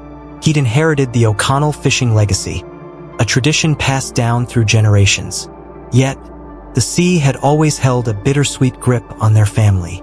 It provided sustenance, a livelihood, a connection to their ancestors who had first braved these waters. But the sea also demanded a heavy price. Thomas had a vivid memory, a recurring nightmare of his older brother, Liam, swallowed by a rogue wave at the tender age of 8. The ocean, Thomas felt, held a grudge against their family. As years passed, the tension between Thomas and the sea mirrored the one brewing in his own heart. Arthur, hardened by loss, pushed Thomas towards the life of a fisherman. He'd spend his days mending nets, baiting hooks, learning the rhythm of the tides under Arthur's gruff tutelage. Thomas, however, harbored a different dream. He devoured every book he could find, his imagination teeming with tales of explorers and inventors. He yearned to understand the world beyond the salty spray and the endless horizon. One stormy night, the tension erupted.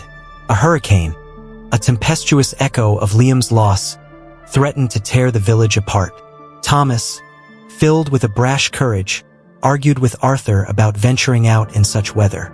Arthur, his face etched with grief and worry, yelled back, frustration laced in his voice. The seashell, a symbol of their fragile bond, slipped from Thomas's grasp, shattering on the rough wooden floor. Days turned into weeks, the storm's aftermath leaving a heavy silence in its wake. Thomas, unable to face his father's disappointment, decided to leave. With a knapsack filled with his meager belongings and a map sketched from a stolen atlas, he snuck out under the inky cloak of night. The sea, his nemesis, became his only escape route. Years flew by, like gulls riding the wind. Thomas, fueled by his thirst for knowledge, journeyed across continents. He learned to navigate by the stars, decipher ancient languages, and even dabbled in forgotten sciences. He built a reputation as a brilliant inventor, his creations echoing the fantastical stories he'd dreamt of as a child. One day, a weathered telegram arrived, its words heavy with news of Arthur's failing health. Guilt gnawed at Thomas. He realized he'd been running, not just from the sea, but also from the grief that bound him to his father. With a heavy heart, he returned to Kilmore. Arthur, now a frail shadow of the man Thomas remembered, lay in a hospital bed. Years had etched a map of wrinkles on his face, but his eyes, still the color of the sea, lit up when he saw his son. The broken seashell, carefully pieced together, sat on the bedside table. In the quiet moments that followed, stories were shared, apologies exchanged, and a bond, weathered but not broken, began to mend. Thomas stayed in Kilmore, not to become a fisherman, but to be a son. He used his inventions to improve the village's fishing methods, honoring his heritage in a way that respected his own dreams. He never forgot his brother, Liam, but learned to coexist with the sea, understanding its power and respecting its fury. As Arthur lay on his deathbed, his calloused hand held Thomas's. With a shaky breath, he whispered, "The sea may take, but it can also give." Thomas, his eyes welling up, looked out the window at the vast ocean, now a canvas of golden light as the sun dipped below the horizon. He understood. The sea had taken his brother, but it had also given him a father, a legacy, and ultimately, a path back home, where his dreams could finally take root, nourished by love and loss, like a sturdy oak tree weathering the coastal winds. In the swirling nebula before time, where creation flickered like a nascent flame, resided the Weaver. Not a being of form, but a vast consciousness, the Weaver spun existence from the threads of possibility. Galaxies bloomed, stars ignited, and planets coalesced, all under the Weaver's unknowable design. On a young, vibrant planet teeming with life, the Weaver nudged evolution. Single-celled organisms, driven by a spark of the Weaver's essence, began to diversify. Over millennia, complex creatures emerged, each a tapestry woven from the fabric of existence. But with sentience came a curious twist. These creatures, imbued with a flicker of the Weaver's own awareness, began to yearn for meaning, for a connection to something greater. Thus, the Weaver, in a moment of playful experimentation, wove a new thread, faith. In the hearts of these burgeoning civilizations, the weaver kindled a belief in a higher power, a god. This god, a reflection of the weaver's own essence, took on countless forms across the developing world. A benevolent sun deity, a stern sky father, a nurturing earth mother, each a facet of the unknowable whole. The presence of this god, even an imagined one, sparked something profound within these nascent societies. It fostered empathy, compassion, and a striving for something beyond the physical world. Art, music, and philosophy blossomed, all fueled by the yearning to understand the divine. However, the thread of faith, like all the weaver's creations, was a double-edged sword. The belief in a higher power could unite, but it could also divide. Different interpretations of the divine led to conflict, war, and persecution. The weaver, ever the observer, watched with a detached curiosity. Was this a flaw in the design, or a necessary part of the grand tapestry? One day, a particularly devout civilization built a colossal machine designed to reach the heavens and commune with their god. The weaver, intrigued by this audacity, decided to intervene. Not in a grand, earth-shattering way, but in a subtle one. As the machine reached its peak, bathing in the light of a distant star, the weaver wove a single thought into the mind of the most devout believer operating the device. The thought wasn't a revelation or a grand message. It was simply the feeling of awe, the humbling realization that the universe, and the being behind it, was far grander and more complex than they could ever comprehend.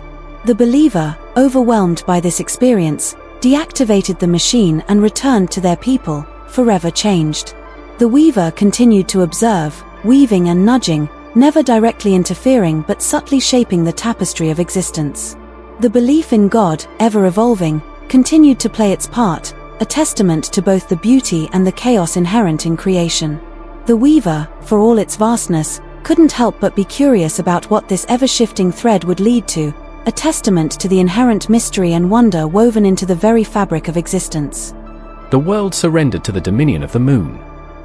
It wasn't a full moon, just a crescent sliver hanging low in the inky sky, but it wielded a power all its own.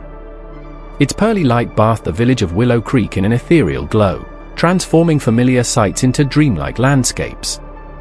Elara, a wisp of a girl with hair the color of twilight, perched on the window seat of her attic room. The old, creaky house seemed to hold its breath under the moon's watchful gaze. Below, the normally boisterous village square lay hushed, the cobblestones gleaming like scattered silver coins. Elara felt a familiar tug in her chest, a yearning for something more. Tonight, the moon wasn't just a source of light, it was a beacon, a whisper of secrets waiting to be unraveled. Slipping out of her window, she navigated the rooftops with the practiced ease of a seasoned acrobat. The cool night air whipped at her hair, carrying the scent of wood smoke and honeysuckle. The village, bathed in the moon's gentle light, seemed to hold its breath, as if waiting for her. Her destination was the heart of the Whispering Woods, a sprawling forest that bordered Willow Creek. The woods were said to be haunted, filled with gnarled trees that whispered secrets on the wind and mischievous sprites who played tricks on unsuspecting travelers. But for Elara, the woods held a different kind of magic. Under the watchful eye of the moon, the forest transformed.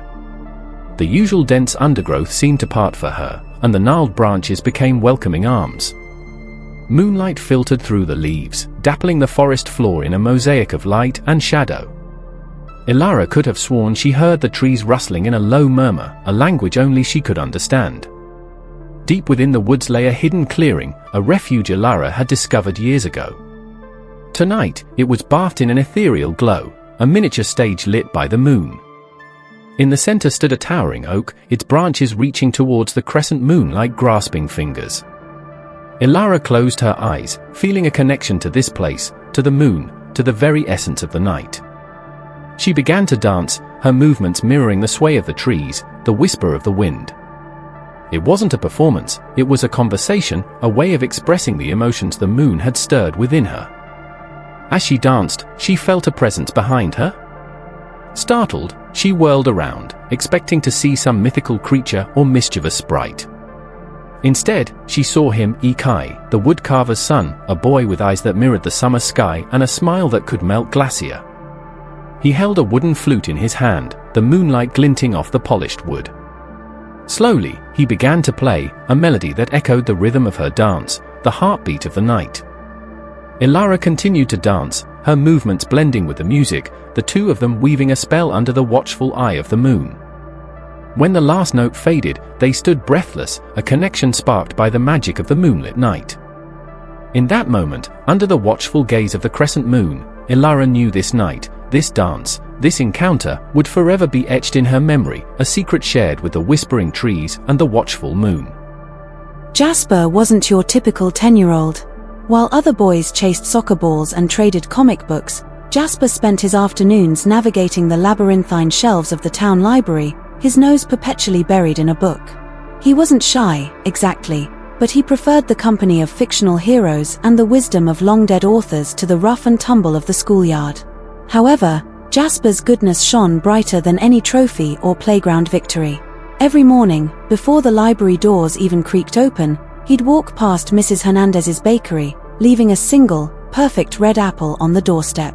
Mrs. Hernandez, a kind woman struggling to raise her grandchildren alone, never found out who her anonymous benefactor was, but the apple became a daily ritual, a silent promise of support. One rainy afternoon, huddled in a corner with a book on ancient Egypt, Jasper overheard a frantic conversation. Mr. Davis, the kindly old man who ran the pet store, was worried sick. His prize-winning parrot, Polly, had flown the coop during a power outage. Polly, a chatty blue macaw, wasn't just a pet, she was a source of income, attracting tourists with her ability to mimic popular movie quotes. Jasper, without a second thought, sprung into action. He remembered reading about bird behavior in one of his many books. He knew parrots were attracted to bright colors and familiar sounds. Armed with a red umbrella and a recording of Mr. Davis's voice, obtained with a little creative borrowing of the library's recorder, Jasper ventured out into the storm. For hours, he trudged through the rain, his red umbrella a beacon in the downpour. He played the recording of Mr. Davis's voice, his hope dwindling with every gust of wind. Finally, just as he was about to give up, a squawk cut through the rain. There, perched precariously on a high branch, was Polly, soaked but unharmed. Using a combination of the recording, a trail of birdseed, liberated with a sheepish grin from the library's birdwatching section, and a surprising amount of upper body strength, Jasper managed to coax Polly down. He returned the damp, but grateful, parrot to Mr. Davis, a hero in his own quiet way. News of Jasper's heroic deed spread through the town like wildfire. He wasn't the good boy who aced tests or won awards. He was the good boy who helped those in need, with a bookish wisdom and a kind heart that shone brighter than any trophy. And from that day on, Jasper wasn't just the boy who loved books, he was Jasper, the boy who brought Polly home. Lively Sen wasn't your average forest sprite. Most sprites flitted around, giggling and playing tricks on unsuspecting travelers. Life, on the other hand, was quiet, almost invisible. Her magic wasn't in pranks or laughter, but in listening. Life lived in a giant, ancient oak tree that stood at the heart of Whispering Woods. The tree's bark was etched with countless grooves, like the wrinkles on a wise old face. Within its hollow trunk, Life had built a cozy nest of moss and leaves, filled with the discarded treasures of the forest, a smooth river stone, a feather molted by a hawk, a luminous glowworm. Life's magic flowed from the very essence of the forest. She could hear the whispers of the wind through the leaves, the gurgling of the hidden stream, the rhythmic thud of a woodpecker's beak. But most importantly, she could hear the whispers of life itself, the heartbeat of the forest. One sunny afternoon, a young boy named Finn wandered into the woods. Lost and scared, he stumbled upon Life's oak tree. Unlike other children who ran screaming at the sight of a sprite, Finn felt a strange calmness wash over him.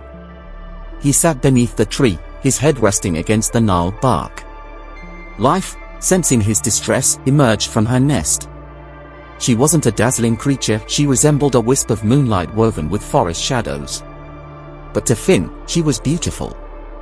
He told her about his fear, his confusion. Life didn't speak. She didn't need to. Instead, she extended a tiny hand, her touch cool like moonlight. And then, Finn heard it. Not with his ears, but with his heart. He heard the whispers of the leaves, guiding him out of the woods. He heard the gurgle of the stream, leading him back to the familiar path. When Finn emerged from the trees, blinking in the sunlight, life was gone. But he carried her magic with him. He could still hear the whispers of the forest, constant reminder of the quiet power of listening. Life Lee Sen continued to listen. She listened to the silent prayers of the rabbits before the hawk's attack, to the worries of the old trees as they creaked in the wind. Her quiet magic, often unseen, kept the forest alive and vibrant. And every once in a while, when a lost soul wandered into the woods, life would emerge, a silent guardian, reminding them to listen to the whispers of life itself. Penelope, or Penny as the humans grudgingly called her, was no ordinary feline. Sure, she enjoyed a good sunbeam nap and the occasional feathery toy massacre. But Penny possessed a peculiar talent: she understood human emotions. It all started subtly. Penny noticed a correlation between crinkled brows and raised voices, and a distinct change in the scent humans emitted when they were upset. This curiosity blossomed into a full-fledged ability to decipher their emotional states.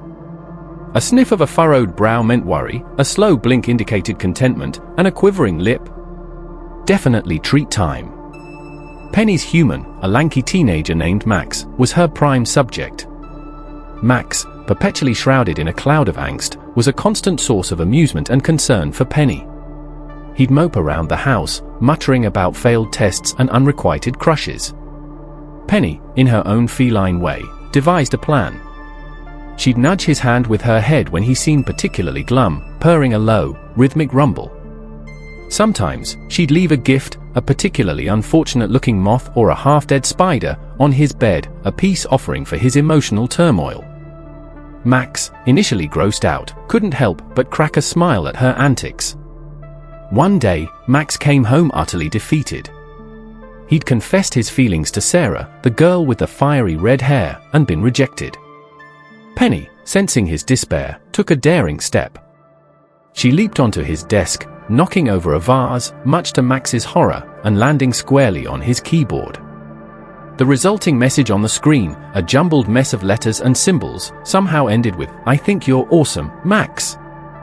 Max stared, dumbfounded, then burst into laughter. Relief washed over him, tinged with disbelief. Did his cat just cheer him up? From that day on, their bond deepened. Max confided in Penny, sharing his dreams and anxieties.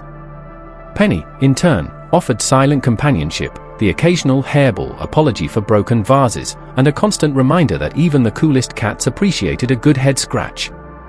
News of Penny's emotional intelligence spread through the neighborhood. Soon, other teenagers started seeking her out. A shy boy struggling with stage fright found comfort in her purrs before a performance. A girl heartbroken over a lost friendship felt a weight lift after Penny's gentle head nudges. Penny, the once aloof feline, became an unlikely therapist, a furry confidant. She didn't judge, didn't offer unsolicited advice.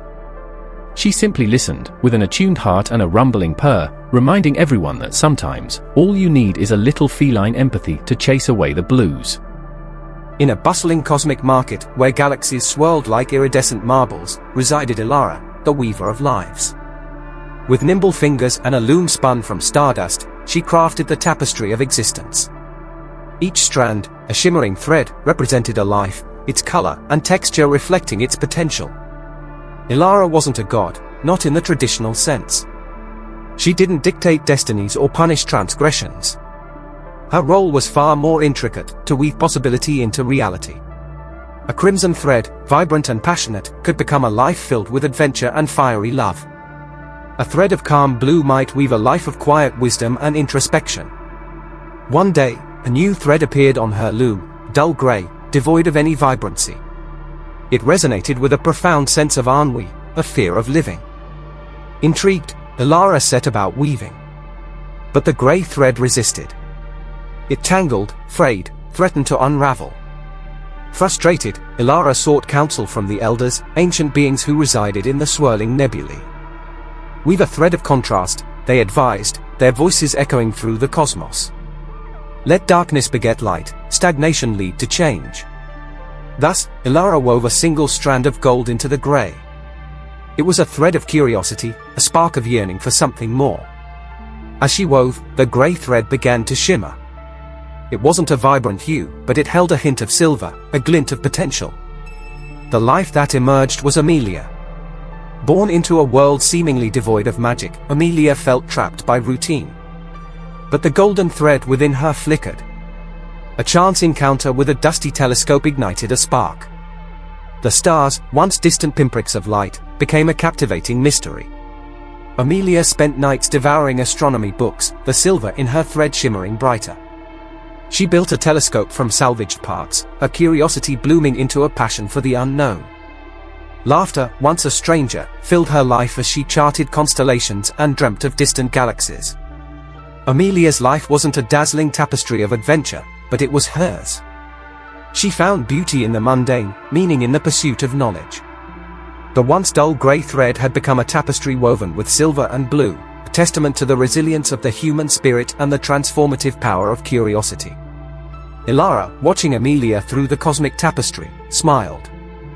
Life wasn't about grand gestures or predetermined paths. It was about the choices made, the challenges overcome, and the beauty found in the most unexpected places. Each life, a unique thread woven into the grand tapestry, a testament to the wonder and complexity of existence. Anya clutched the worn leather cover, her heart hammering a frantic rhythm against her ribs. The library, once a haven of towering shelves and hushed whispers, now seemed a vortex, its shadows swirling with an otherworldly hum. With a final, deep breath, she squeezed her eyes shut and whispered the incantation scrawled on the book's hidden flap. The air crackled.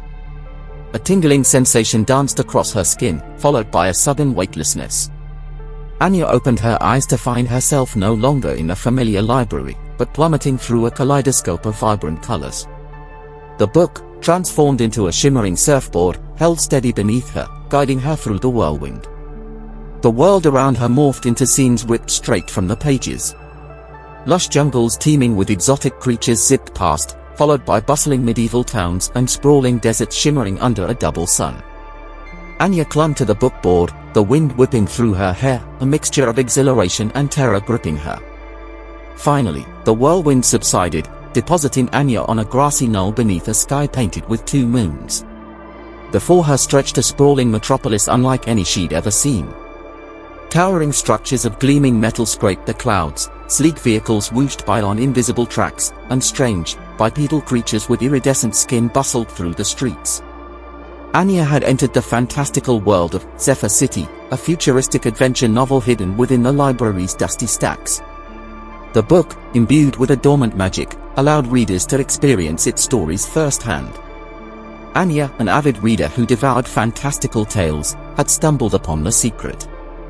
Hesitantly, she ventured into the bustling city, her outdated clothes and wide-eyed wonder drawing curious stares. Using the book as a guide, it helpfully transformed into a pocket-sized map. She navigated the labyrinthine streets, encountering talking robots with malfunctioning humor circuits and grumpy goblins who ran bustling food stalls dispensing glowing purple goo. Anya's journey wasn't all sightseeing.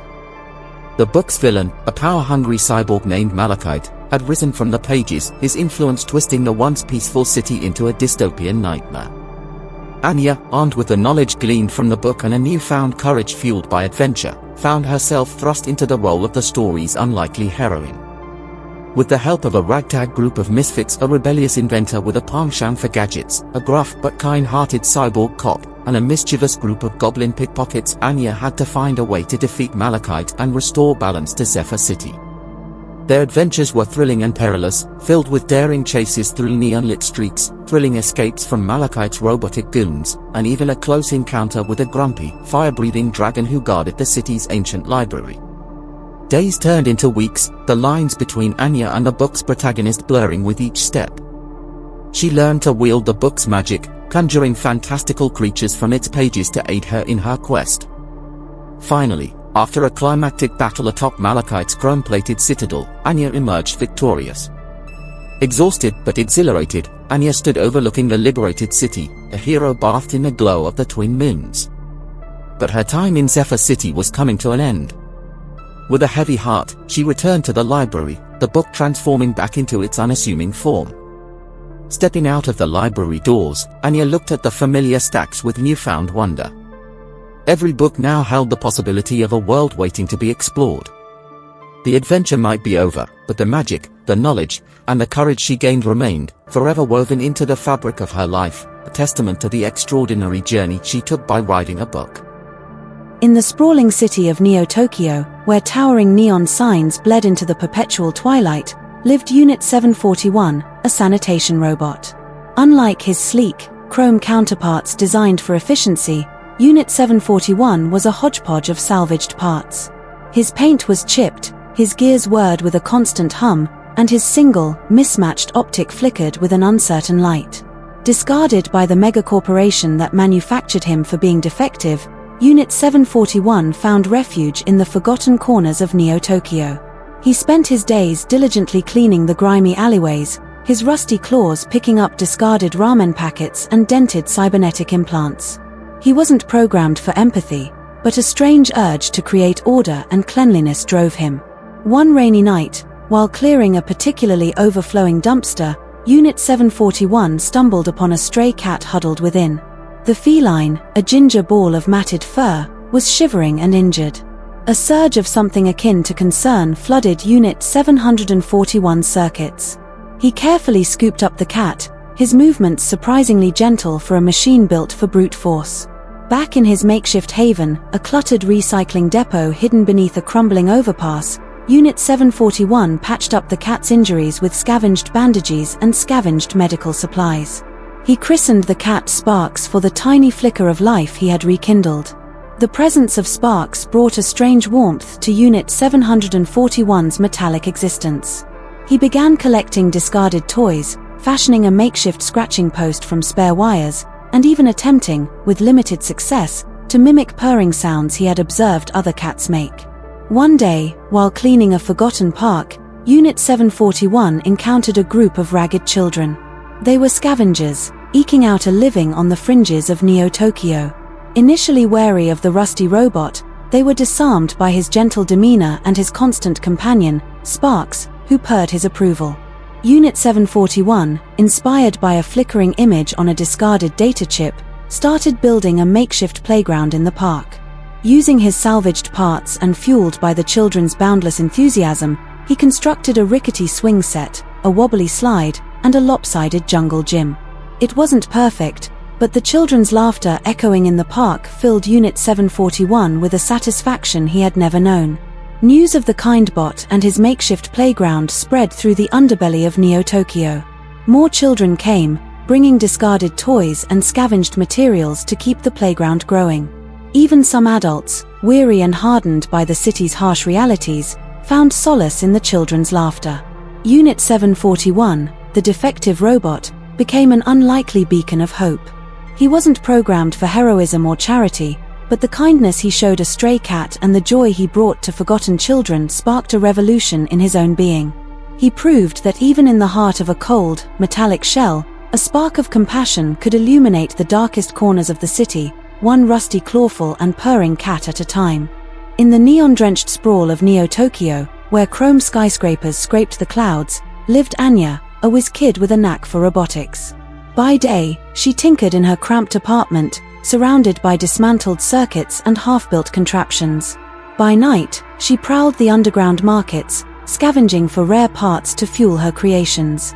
One evening, amidst the usual tangle of wires and flickering lights, Anya stumbled upon a peculiar artifact, a tarnished silver compass etched with cryptic symbols. Intrigued, she traced the symbols, a jolt shooting up her arm as the compass flared to life, its needle spinning wildly. Suddenly, the world dissolved into a kaleidoscope of colors.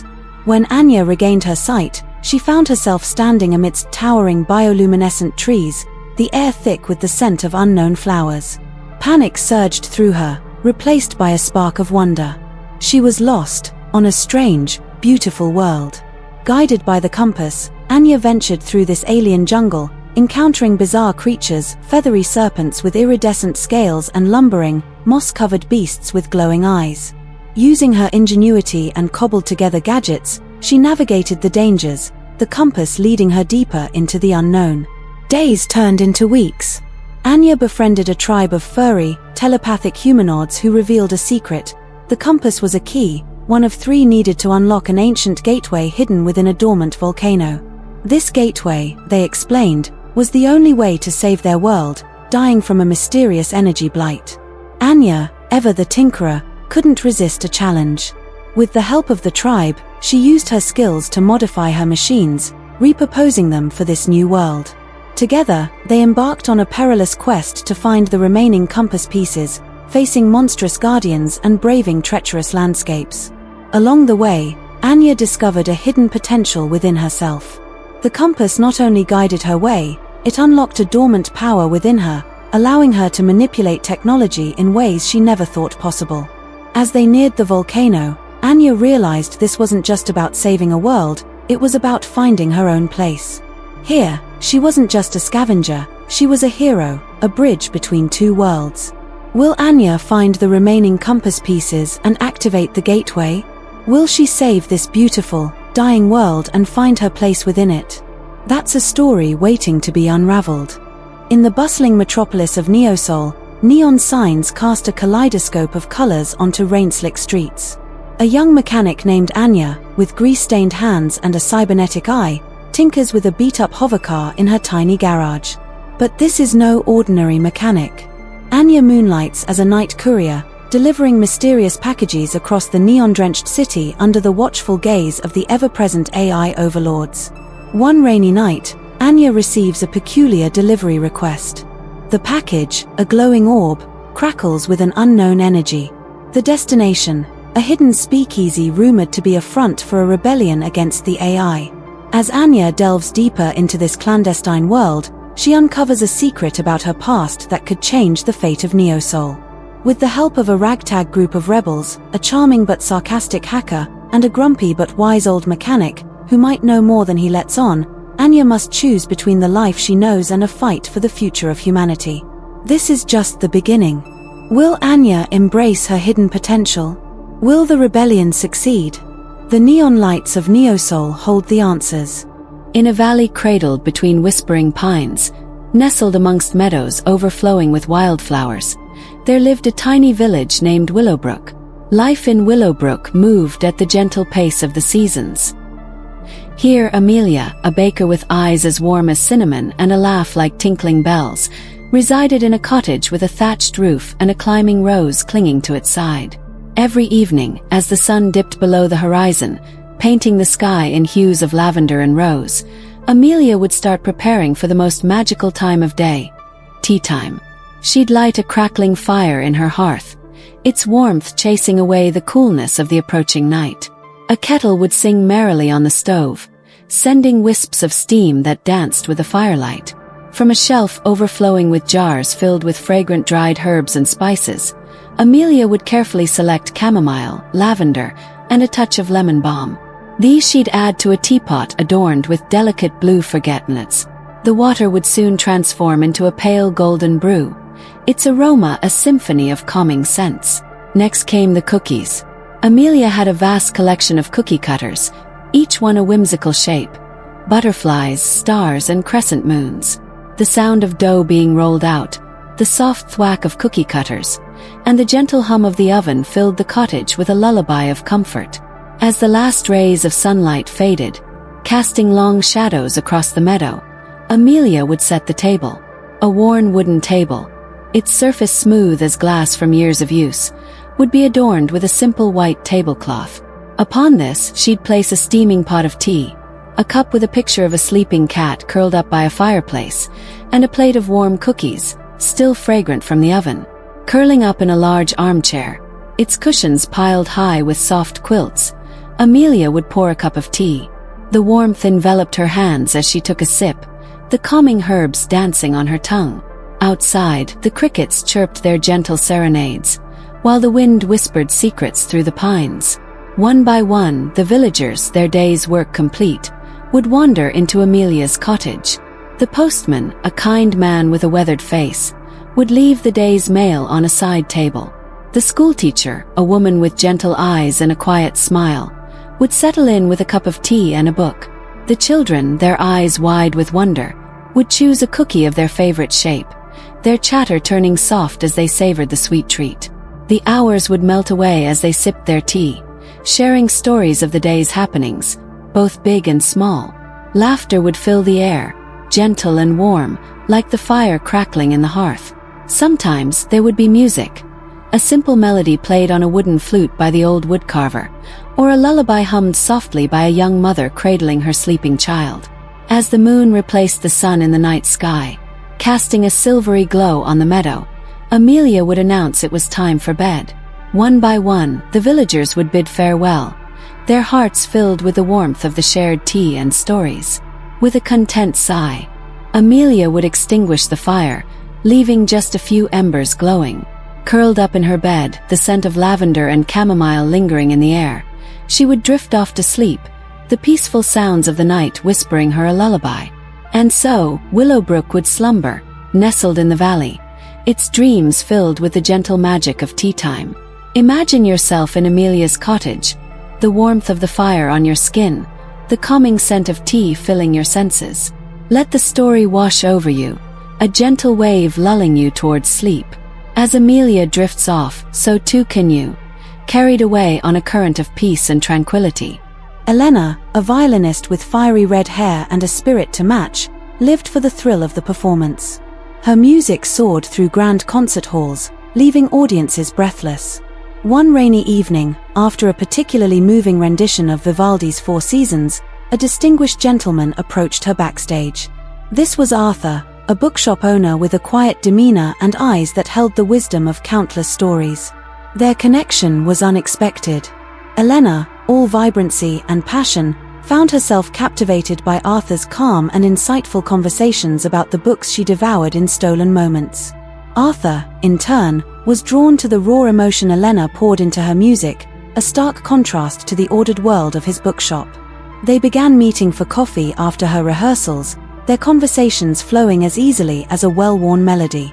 Elena discovered a love for poetry in the dusty tomes of Arthur's shop, her violin case nestled beside a stack of first editions. Arthur, emboldened by Elena's encouragement, started attending her concerts, his presence a silent anchor in the sea of faces. Their differences, once stark, began to weave a beautiful tapestry. Elena found solace in Arthur's quiet strength, a counterpoint to her whirlwind life. Arthur, in turn, felt his own life gain a rhythm with Elena's music, his heart stirring with a newfound passion. One evening, after a particularly challenging performance, Elena found her strings out of tune, her usual confidence shaken. Arthur, sensing her frustration, surprised her with a worn copy of the Music of the Spheres by Pythagoras. As they delved into the book's exploration of the harmony of the universe, Elena felt a calmness settle over her. Arthur, emboldened by the shared moment, confessed his love, his voice trembling like a hesitant first note. Elena, tears welling in her eyes, realized her own love for him, a melody that had been playing softly in her heart all along. Their love story wasn't a whirlwind romance, but a slow, steady crescendo.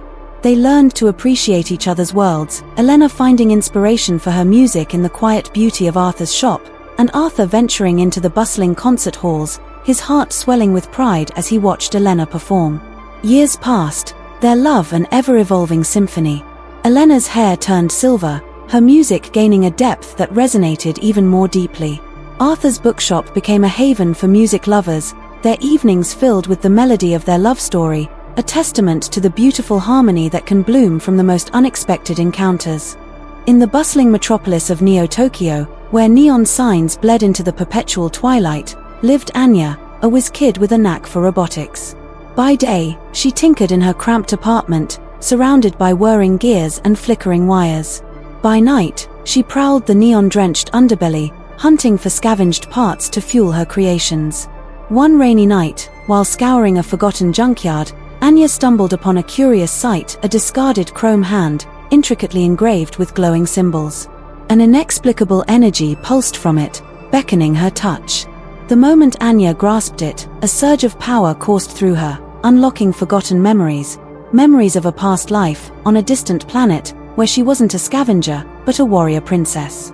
With this newfound knowledge and the pulsating hand as her guide, Anya embarked on a quest to unravel the truth about her past. Her journey led her through hidden alleyways and forgotten subways, where she encountered a ragtag group of rebels fighting against the iron grip of the mega-corporation that controlled Neo-Tokyo. These rebels, too, possessed strange abilities, awoken by alien artifacts. Together, they discovered that the corporation was harvesting a forgotten energy source from the depths of the planet, an energy that resonated with the alien artifacts and threatened to enslave humanity. Anya, with her technical prowess and newfound connection to her warrior past, became a pivotal figure in the resistance. She used her skills to upgrade their weapons and defenses, her robotic creations becoming instrumental in their fight. As the rebellion gained momentum, so did Anya's understanding of her powers. The chrome hand wasn't just a relic, it was a conduit, allowing her to interface with technology in unimaginable ways. She could manipulate machines, bend them to her will, turning the very city infrastructure against the corporation. The climax would see Anya leading a daring raid on the corporation's headquarters, a towering monolith of steel and glass. There, she would confront the mastermind behind the energy harvesting, a ruthless CEO who sought to control the world itself. Anya, with her newfound powers and her ragtag band of rebels, would have to make a stand, using her technological prowess and awakened warrior spirit to free Neo-Tokyo and prevent humanity from falling under corporate dominion. The sleepy town of Harmonville was notorious for two things: its prize-winning marmalade, thanks to Mrs. Periwinkle's secret recipe, and its utter disdain for anything remotely resembling fun. Mayor Stickler, a man who ironed his socks, had outlawed games, laughter past sundown, and anything that involved even the slightest bit of mess. Enter Beatrice and Barnaby, twins with a shared sense of mischief and a burning desire for some excitement. Beatrice, with her fiery red braids and boundless energy, and Barnaby, the quieter twin with a head full of fantastical ideas, were determined to inject a dose of fun into Harmonville. Their opportunity arrived with the annual Harmony Day Festival.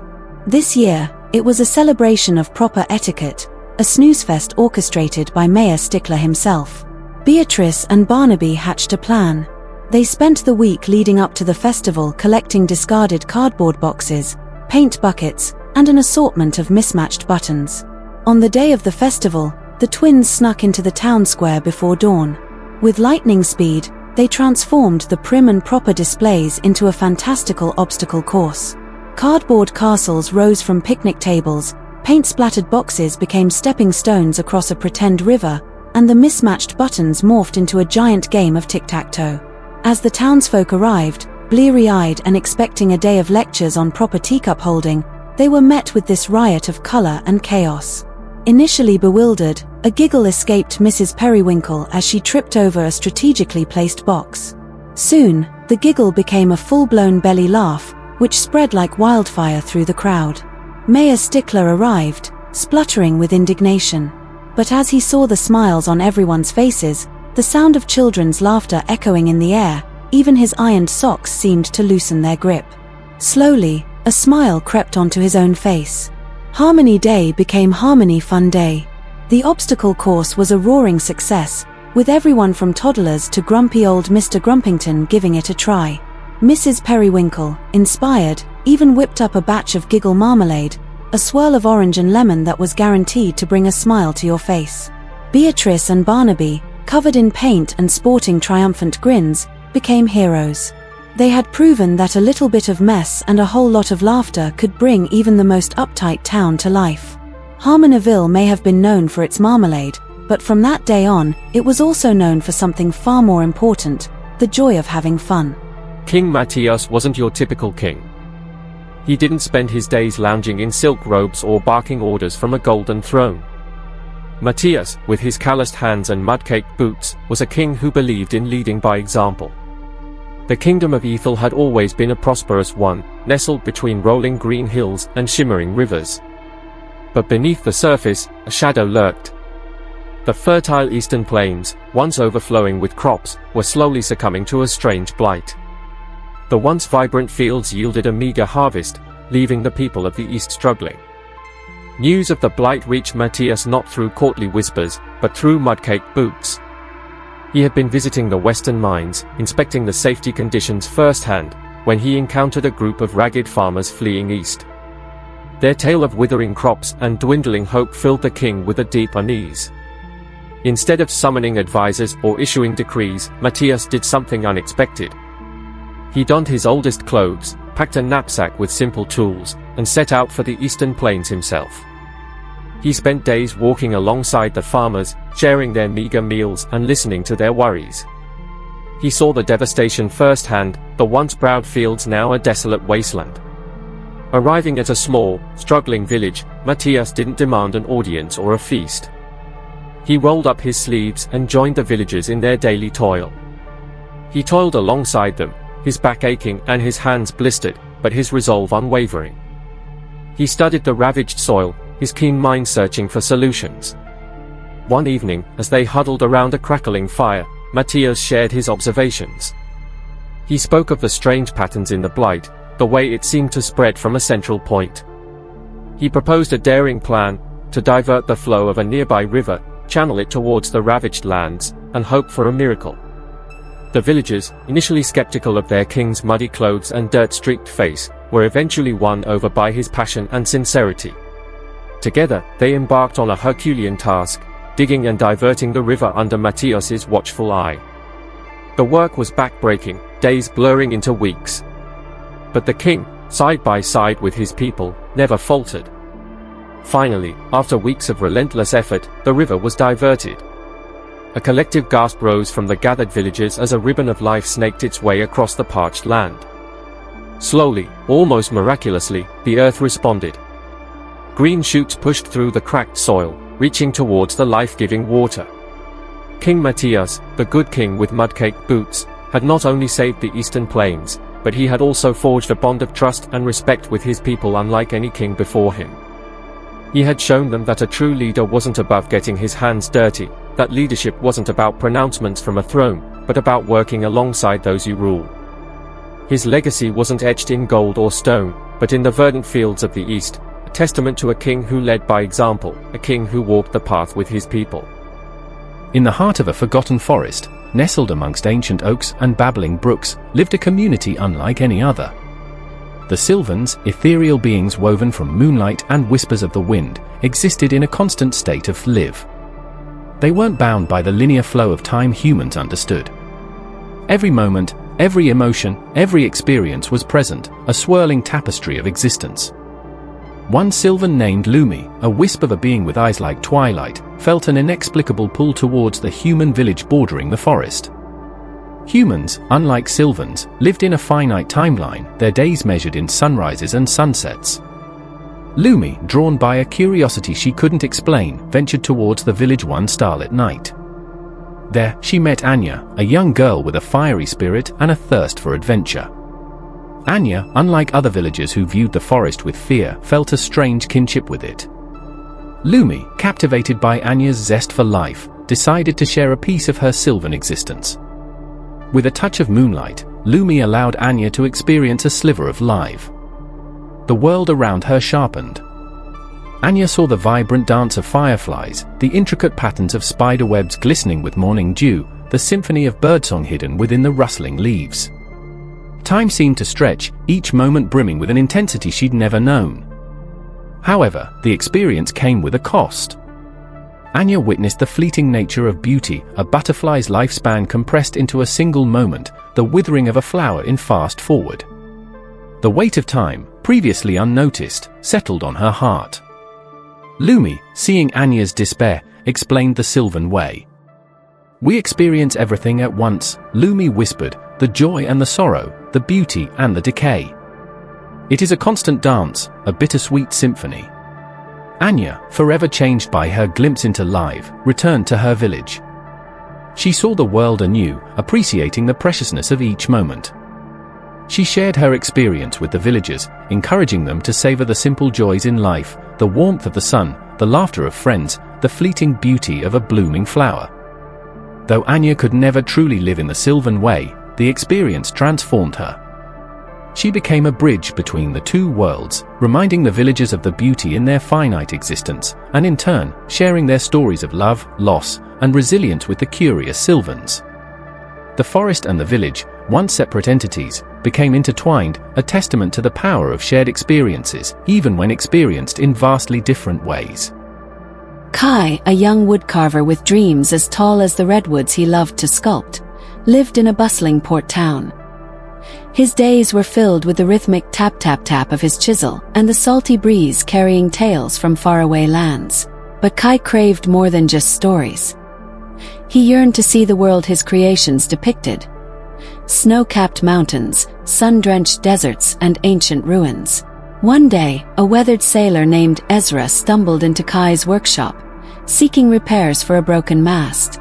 As Ezra described his adventures, his eyes sparkled with the thrill of the unknown. Kai, captivated, poured his heart out about his longing to travel. Ezra, touched by the young man's passion, offered him a proposition: a perilous journey across the treacherous Whispering Straits in exchange for his carving expertise. Kai, without hesitation, jumped at the chance. The journey was a baptism by fire. Monstrous waves tossed their ship like a toy, and thick fog shrouded their vision, making navigation a nightmare. Fear gnawed at Kai, threatening to drown his initial excitement. One particularly stormy night, a monstrous wave ripped the sail from the mast, leaving them adrift. Panic seized the crew, but Kai, remembering the intricate knots his grandfather, a seasoned sailor, had taught him, sprang into action. With nimble fingers and unwavering focus, he secured a makeshift sail, his carving skills translating seamlessly to the task. His quick thinking saved them. As the storm subsided, a sense of calm washed over Kai. He realized his journey wasn't just about reaching exotic lands, but about the unexpected skills and resilience he possessed. He reached the faraway port a changed man, not just a dreamer, but a resourceful problem solver, his spirit tempered by the sea's harsh embrace. While Kai did eventually visit the wonders he carved, the most valuable souvenir he brought back wasn't a seashell or a spice, but a newfound respect for his own capabilities. He learned that life's greatest adventures weren't always found on distant shores, but within the depths of his own talents and the unwavering spirit to overcome any obstacle. Back in his workshop, the tap-tap-tap of his chisel now held a deeper rhythm, a testament to the life lesson learned on the high seas. In the bustling metropolis of Neosol, neon signs cast a kaleidoscope of colors onto the rain-slick streets. Here, amidst the towering skyscrapers, lived Anya, a talented but unrecognized mechanic. By day, she tinkered with discarded robots in her cramped garage, yearning to create something extraordinary. By night, she dreamt of joining the illustrious Sky Corps, elite pilots who soared the skies in mechanized suits, defending Neosol from aerial threats. One stormy evening, while scavenging for parts, Anya stumbled upon a peculiar artifact, a dented metal sphere pulsing with an ethereal glow. Intrigued, she took it back to her garage, tinkering with it until it sputtered to life. A holographic projection flickered, revealing a celestial map and a cryptic message: "The last phoenix awaits." Anya's curiosity was piqued. Legends spoke of the phoenix, a mythical weapon capable of immense power, lost for centuries. Could this be a clue? Driven by a thirst for adventure and a chance to prove herself, Anya decided to follow the map. Her journey led her out of the city limits, into a vast abandoned industrial zone, haunted by rusting machines and forgotten dreams. Here, she encountered Kai, a stoic scavenger with a haunted past. He was wary of Anya's optimism and her obsession with the phoenix, but a shared sense of purpose forged an unlikely alliance. Together, they braved crumbling factories and navigated treacherous wastelands, deciphering the map's riddles and facing ferocious mechanical scavengers guarding the ruins. As they ventured deeper, Anya learned that the Sky Corps wasn't all it seemed. Corruption and greed infiltrated their ranks, and the true threat to Neosol wasn't from the skies, but from within. The Phoenix, she realized, wasn't a weapon, but a key to unlocking a hidden energy source that could save the city from the clutches of the corrupt.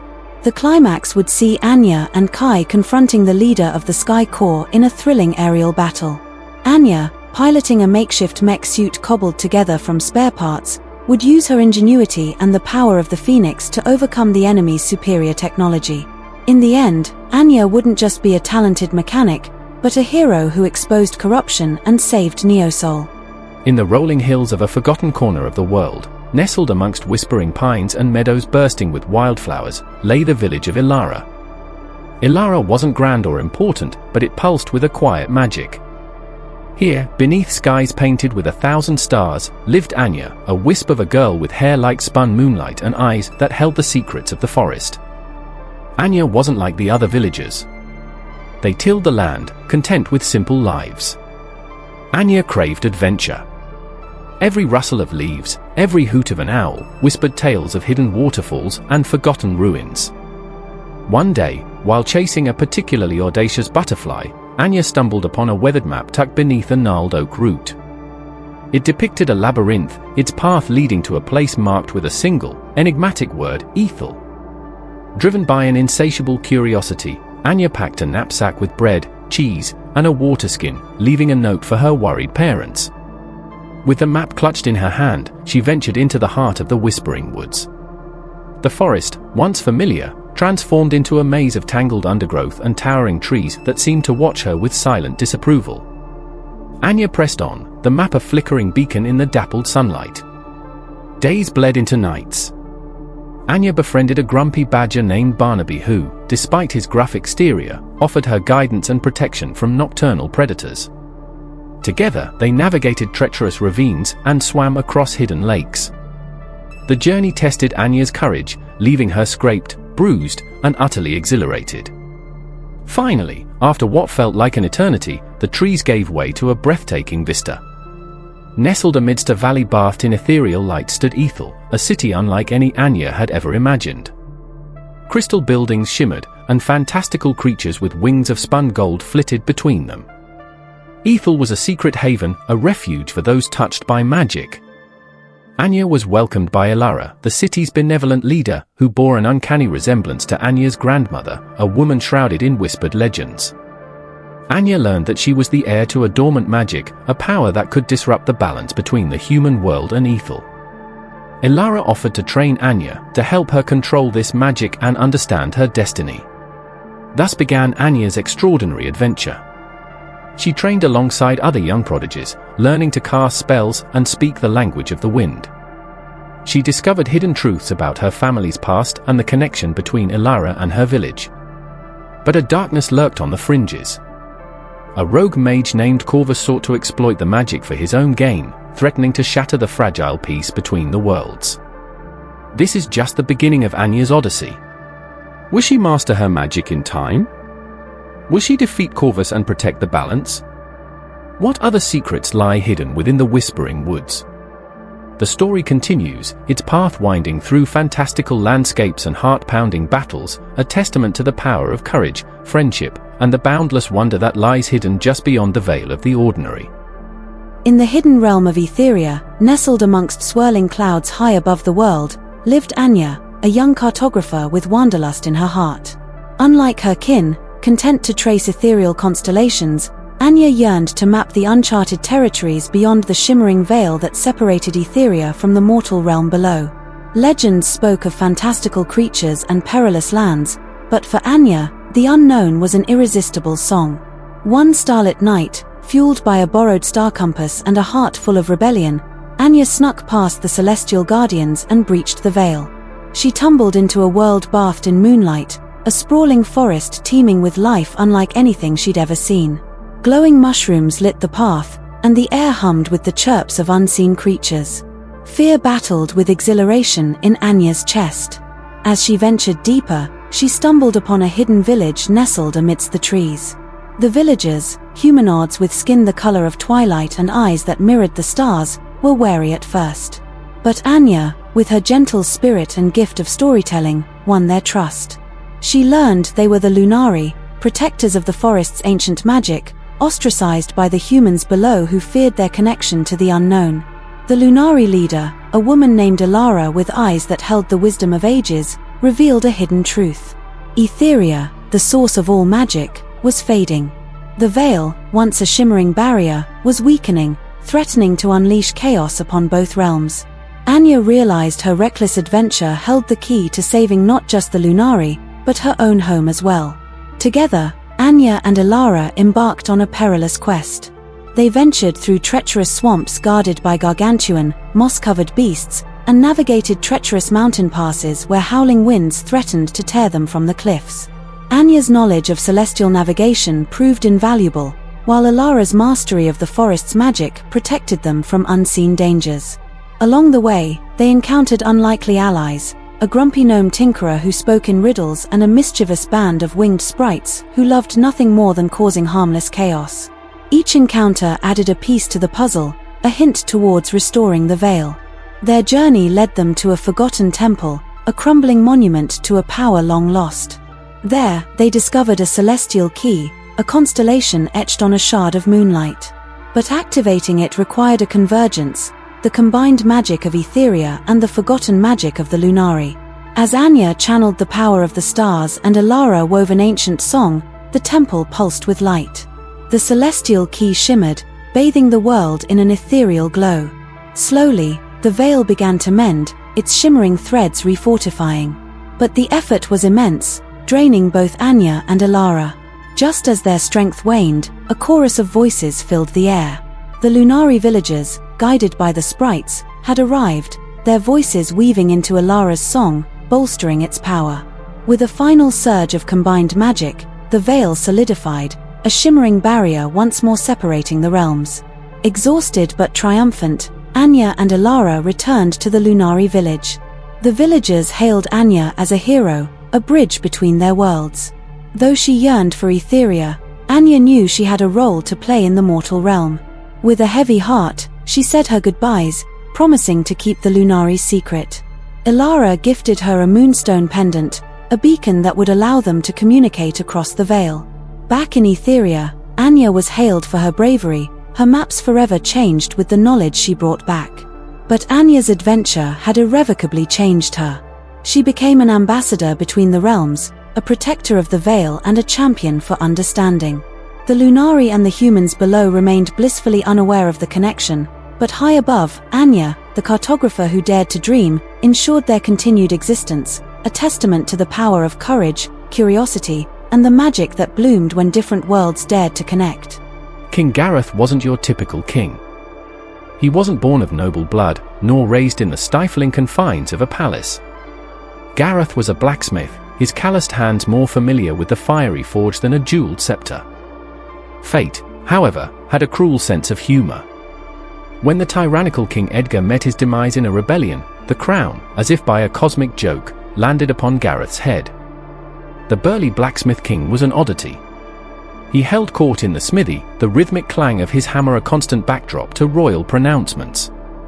His advisors, a motley crew of former tavern brawlers and quick-witted apprentices, often left visiting dignitaries bewildered. Yet, beneath his rough exterior, Gareth possessed an uncommon wisdom. He understood the struggles of the common people, having toiled amongst them most of his life. His reign was unorthodox. He abolished the wasteful royal hunts, replacing them with community gardens tended by the nobility themselves. Taxes were lowered, and funds were directed towards repairing crumbling infrastructure and bolstering education. Gareth believed a strong kingdom was built not just on swords, but on a thriving populace. However, Gareth's unconventional methods made him enemies. Lord Edgar, the late tyrant's arrogant nephew, plotted a coup. He rallied disgruntled nobles, promising a return to the old ways. Whispers of rebellion began to snake through the kingdom. One stormy night, the traitors struck. Gareth, betrayed by a trusted advisor, found himself surrounded in his own smithy. The once peaceful clang of his hammer became the roar of a desperate defense. Though a skilled fighter, Gareth was outnumbered. Just as he was about to be overwhelmed, a chorus of shouts erupted from outside. The common folk, armed with whatever they could find, pitchforks, shovels, even rolling pins, had arrived.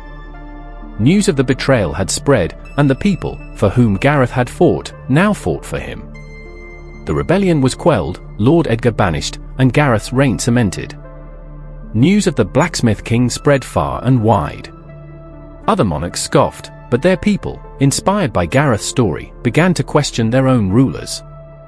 Gareth, the accidental king, became a symbol, a testament to the power of the people and the unexpected heroes who rise from the unlikeliest places. His reign, forever marked by the clang of his hammer on the anvil, became a golden age for his kingdom, proving that sometimes, the most effective leaders are those who never sought the crown in the first place. In the swirling mists beyond the reach of time resided Ilara, the Weaver. Not a god of booming pronouncements or fiery wrath, Ilara was a being of pure creation, her essence the very fabric of existence. Galaxies swirled at her fingertips, and stardust danced to her silent melodies. Ilara wasn't alone. There were others, whispers of divinity, the spark, who ignited the first embers of creation, the shepherd who guided nascent life, and the dreamer who birthed possibilities into being. Each played their part in the grand symphony of existence. Ilara, however, felt a growing disquiet. The world she'd woven, vibrant and teeming with life, was succumbing to a creeping darkness. Greed, conflict, and destruction stained the once pristine tapestry. The other deities, bound by their roles, seemed oblivious. Driven by a deep empathy for her creations, Ilara decided to intervene. But how? Direct intervention was forbidden, the delicate balance of existence too easily shattered. So, Ilara embarked on a daring act. She wove a fragment of herself, a spark of divine essence, into the mortal realm. It wasn't a powerful avatar, but a whisper, a faint echo. It landed on a war-torn world, amidst the ruins of a once great civilization. This spark, taking the form of a young girl named Anya, possessed no divine power or knowledge. Anya was simply human, vulnerable and flawed, yet imbued with a flicker of Ilara's creative spirit. Anya grew up amidst the wreckage, her empathy drawing others to her. She saw the potential for good even in the most hardened hearts. She inspired acts of kindness, forging connections where there was only division. Slowly, like a single thread mending a torn tapestry, Anya's influence began to spread. Ilara watched, a bittersweet ache in her being. Anya wasn't a solution, not a grand act of salvation. But through Anya, Ilara witnessed the resilience of the human spirit, their capacity for love and creation, even in the face of despair. The darkness didn't vanish. The world remained a complex tapestry, woven with light and dark threads. But Ilara's hope was renewed. Perhaps, she realized, the answer wasn't in grand pronouncements or divine intervention. Perhaps, the key to a brighter future lay within the hearts of her creations themselves, a spark waiting to be kindled. And so, Ilara continued her weaving, her focus shifting. She began weaving threads of empathy, of understanding, into the very fabric of existence. A subtle nudge, a whisper of encouragement, hoping that like Anya, countless others would rise, their own sparks igniting a beacon of hope in the vast, ever-unfolding story of creation. In the smog-choked city of Ethel, where sunlight was a faded memory and hope a luxury few could afford, lived Kai. No capes, no tights. Just a wiry young woman with eyes the color of twilight and a heart that burned brighter than any furnace. Unlike the privileged elite who filtered their air and lived in sky-high havens, Kai toiled in the factories below, her lungs blackening with every passing day. The city was ruled by the Iron Baron, a ruthless industrialist who squeezed every drop of profit from the city and its people. He controlled the very air they breathed, selling it at exorbitant prices. Rebellion simmered, but fear kept it a flickering ember. Kai, however, was not one for fear.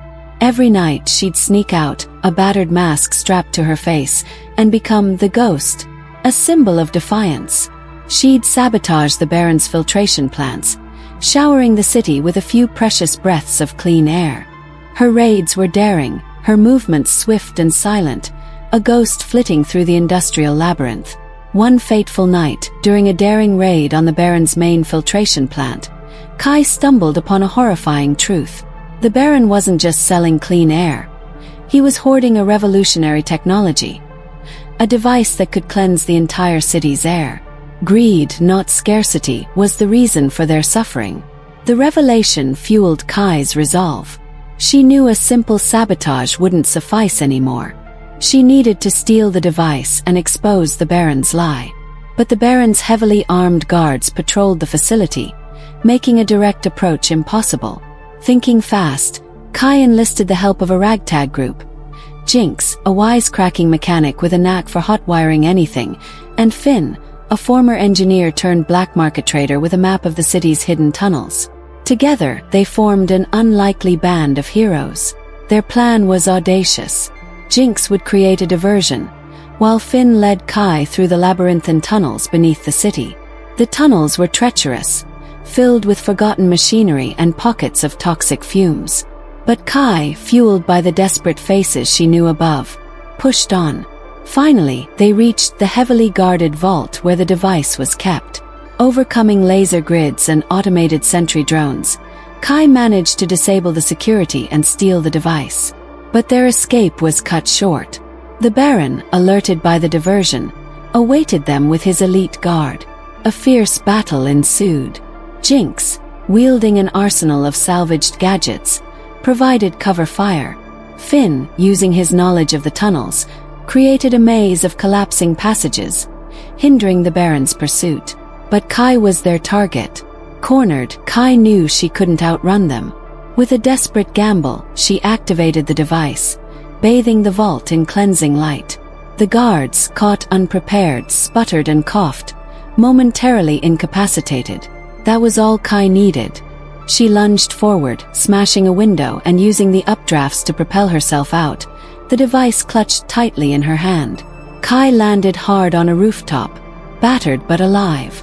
Below, the city gasped in awe as a wave of clean air, shimmering with the stolen technology's light, washed over them. The Baron's lie was exposed, his grip on the city weakening with every gasp of fresh air. Kai the Ghost became a legend, not a hero in shining armor, but a symbol of the city's collective strength.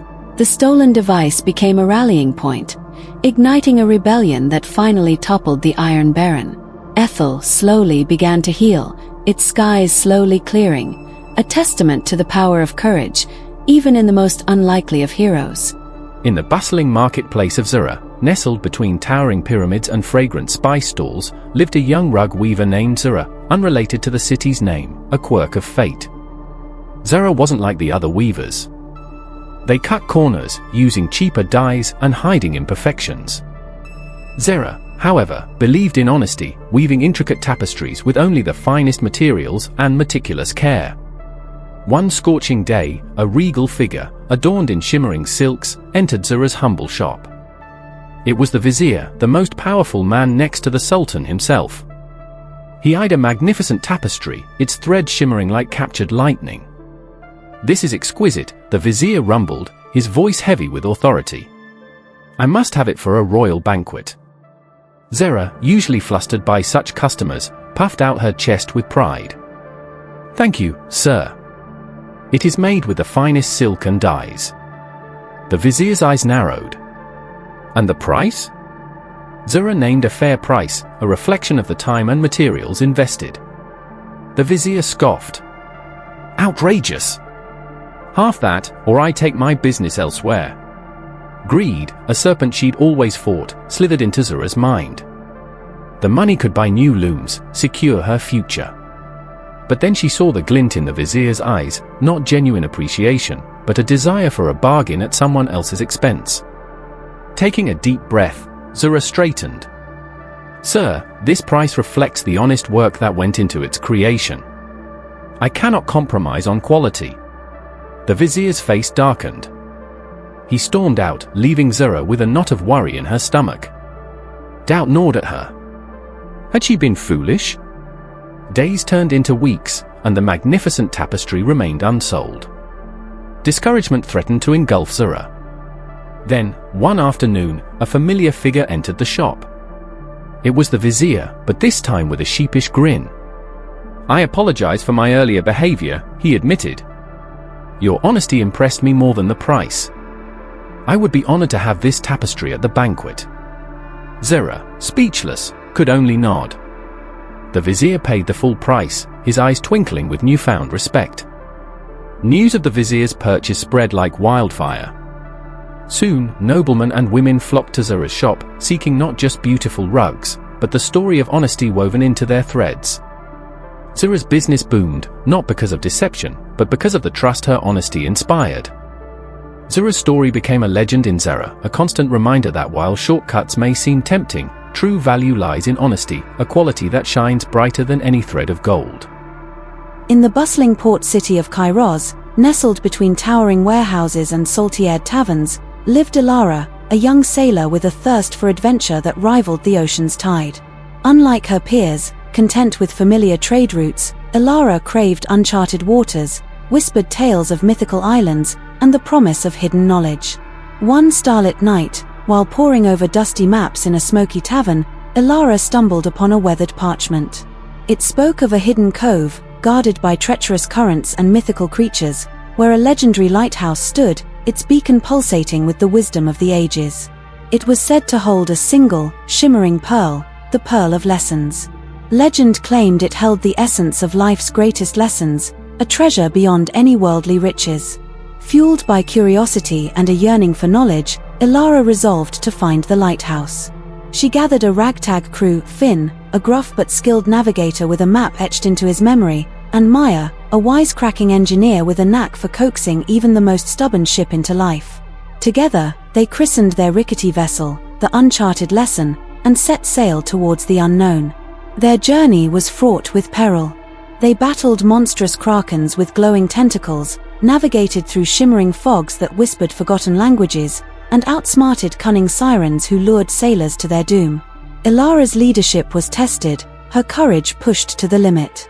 Yet, with each challenge overcome, she learned a valuable lesson in resilience, resourcefulness, and the importance of teamwork. Finally, after weeks at sea, they arrived at the treacherous cove. The currents swirled like angry serpents, and monstrous birds with razor-sharp beaks guarded the entrance.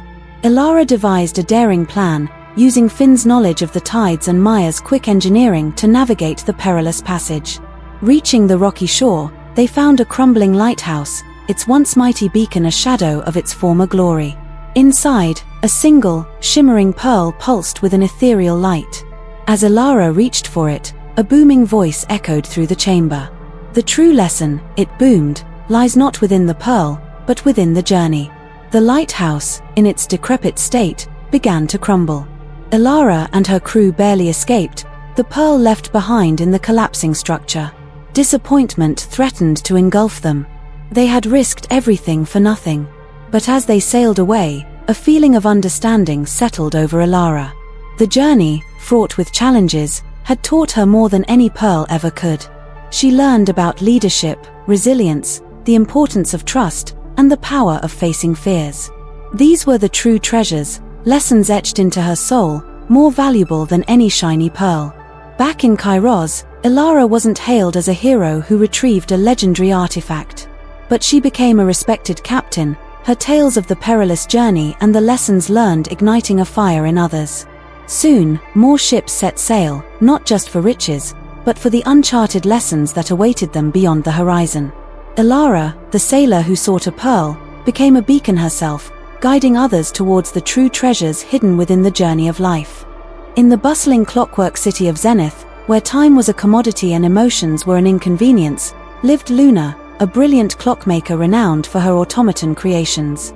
Her creations, intricate gears and cogs mimicking human movement, were marvels of engineering, coveted by the city's elite.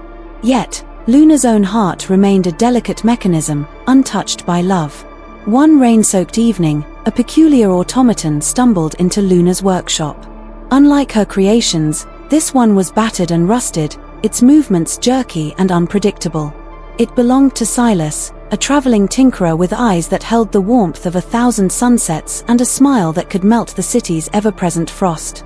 Silas, unlike others who sought Luna's expertise, wasn't interested in her automatons.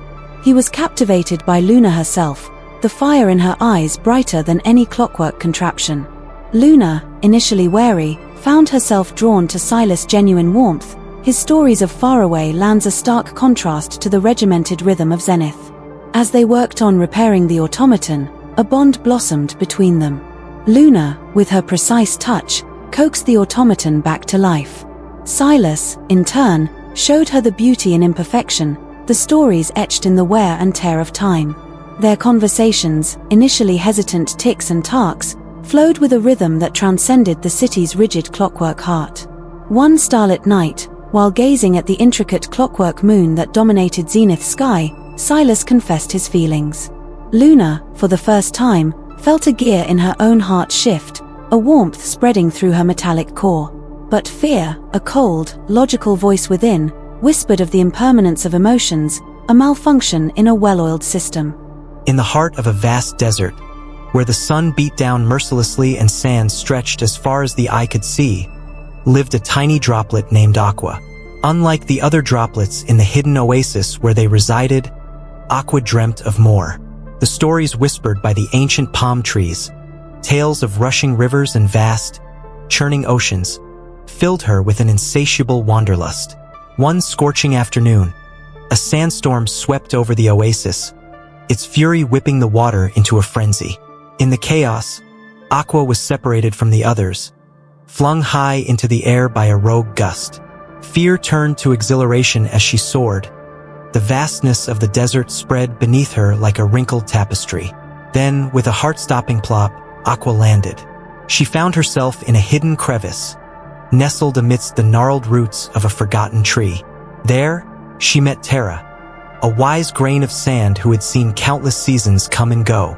Terra spoke of the water cycle, a grand journey where droplets like Aqua transformed into rivers, clouds, and even glaciers. Fueled by newfound knowledge and a surge of courage, Aqua decided to embark on her own adventure. Terra, touched by the droplet's spirit, used a gentle wind to propel Aqua onto a passing leaf. The journey was perilous. Aqua evaporated under the scorching sun, only to condense back into a dewdrop clinging to the leaf at night. She braved dust devils and hungry insects, her tiny form clinging to the leaf for dear life. Finally, after what felt like an eternity, the leaf landed on the edge of a vast lake. Aqua, overwhelmed with wonder, gazed upon the shimmering expanse. It was a world unlike anything she'd ever seen, teeming with life and reflecting the endless sky. As she merged with the lake, Aqua felt a connection to something much larger than herself. She became part of the current, swirling and dancing with her newfound kin. Together, they nourished the surrounding land, quenching the thirst of desert creatures and painting vibrant green oases across the arid landscape. Years passed, and Aqua, now a seasoned traveler, found herself swept up in a mighty storm. She rose high above the clouds, joining millions of other droplets in a breathtaking dance. They swirled and coalesced, forming a magnificent cloud that stretched across the sky. Then, with a gentle rumble, the cloud began to weep. Raindrops, each one carrying a tiny memory of Aqua's journey, fell upon the thirsty land. It was a life-giving rain, a testament to the power of even the smallest droplet to contribute to a grander purpose. Aqua, once again part of the oasis, felt a deep sense of peace. Her journey had been long and arduous, but it had transformed her. She had learned that water wasn't just a single entity, but a force of nature, connecting the vast desert to the endless sky, a testament to the enduring cycle of life and the power of a single drop to make a world of difference.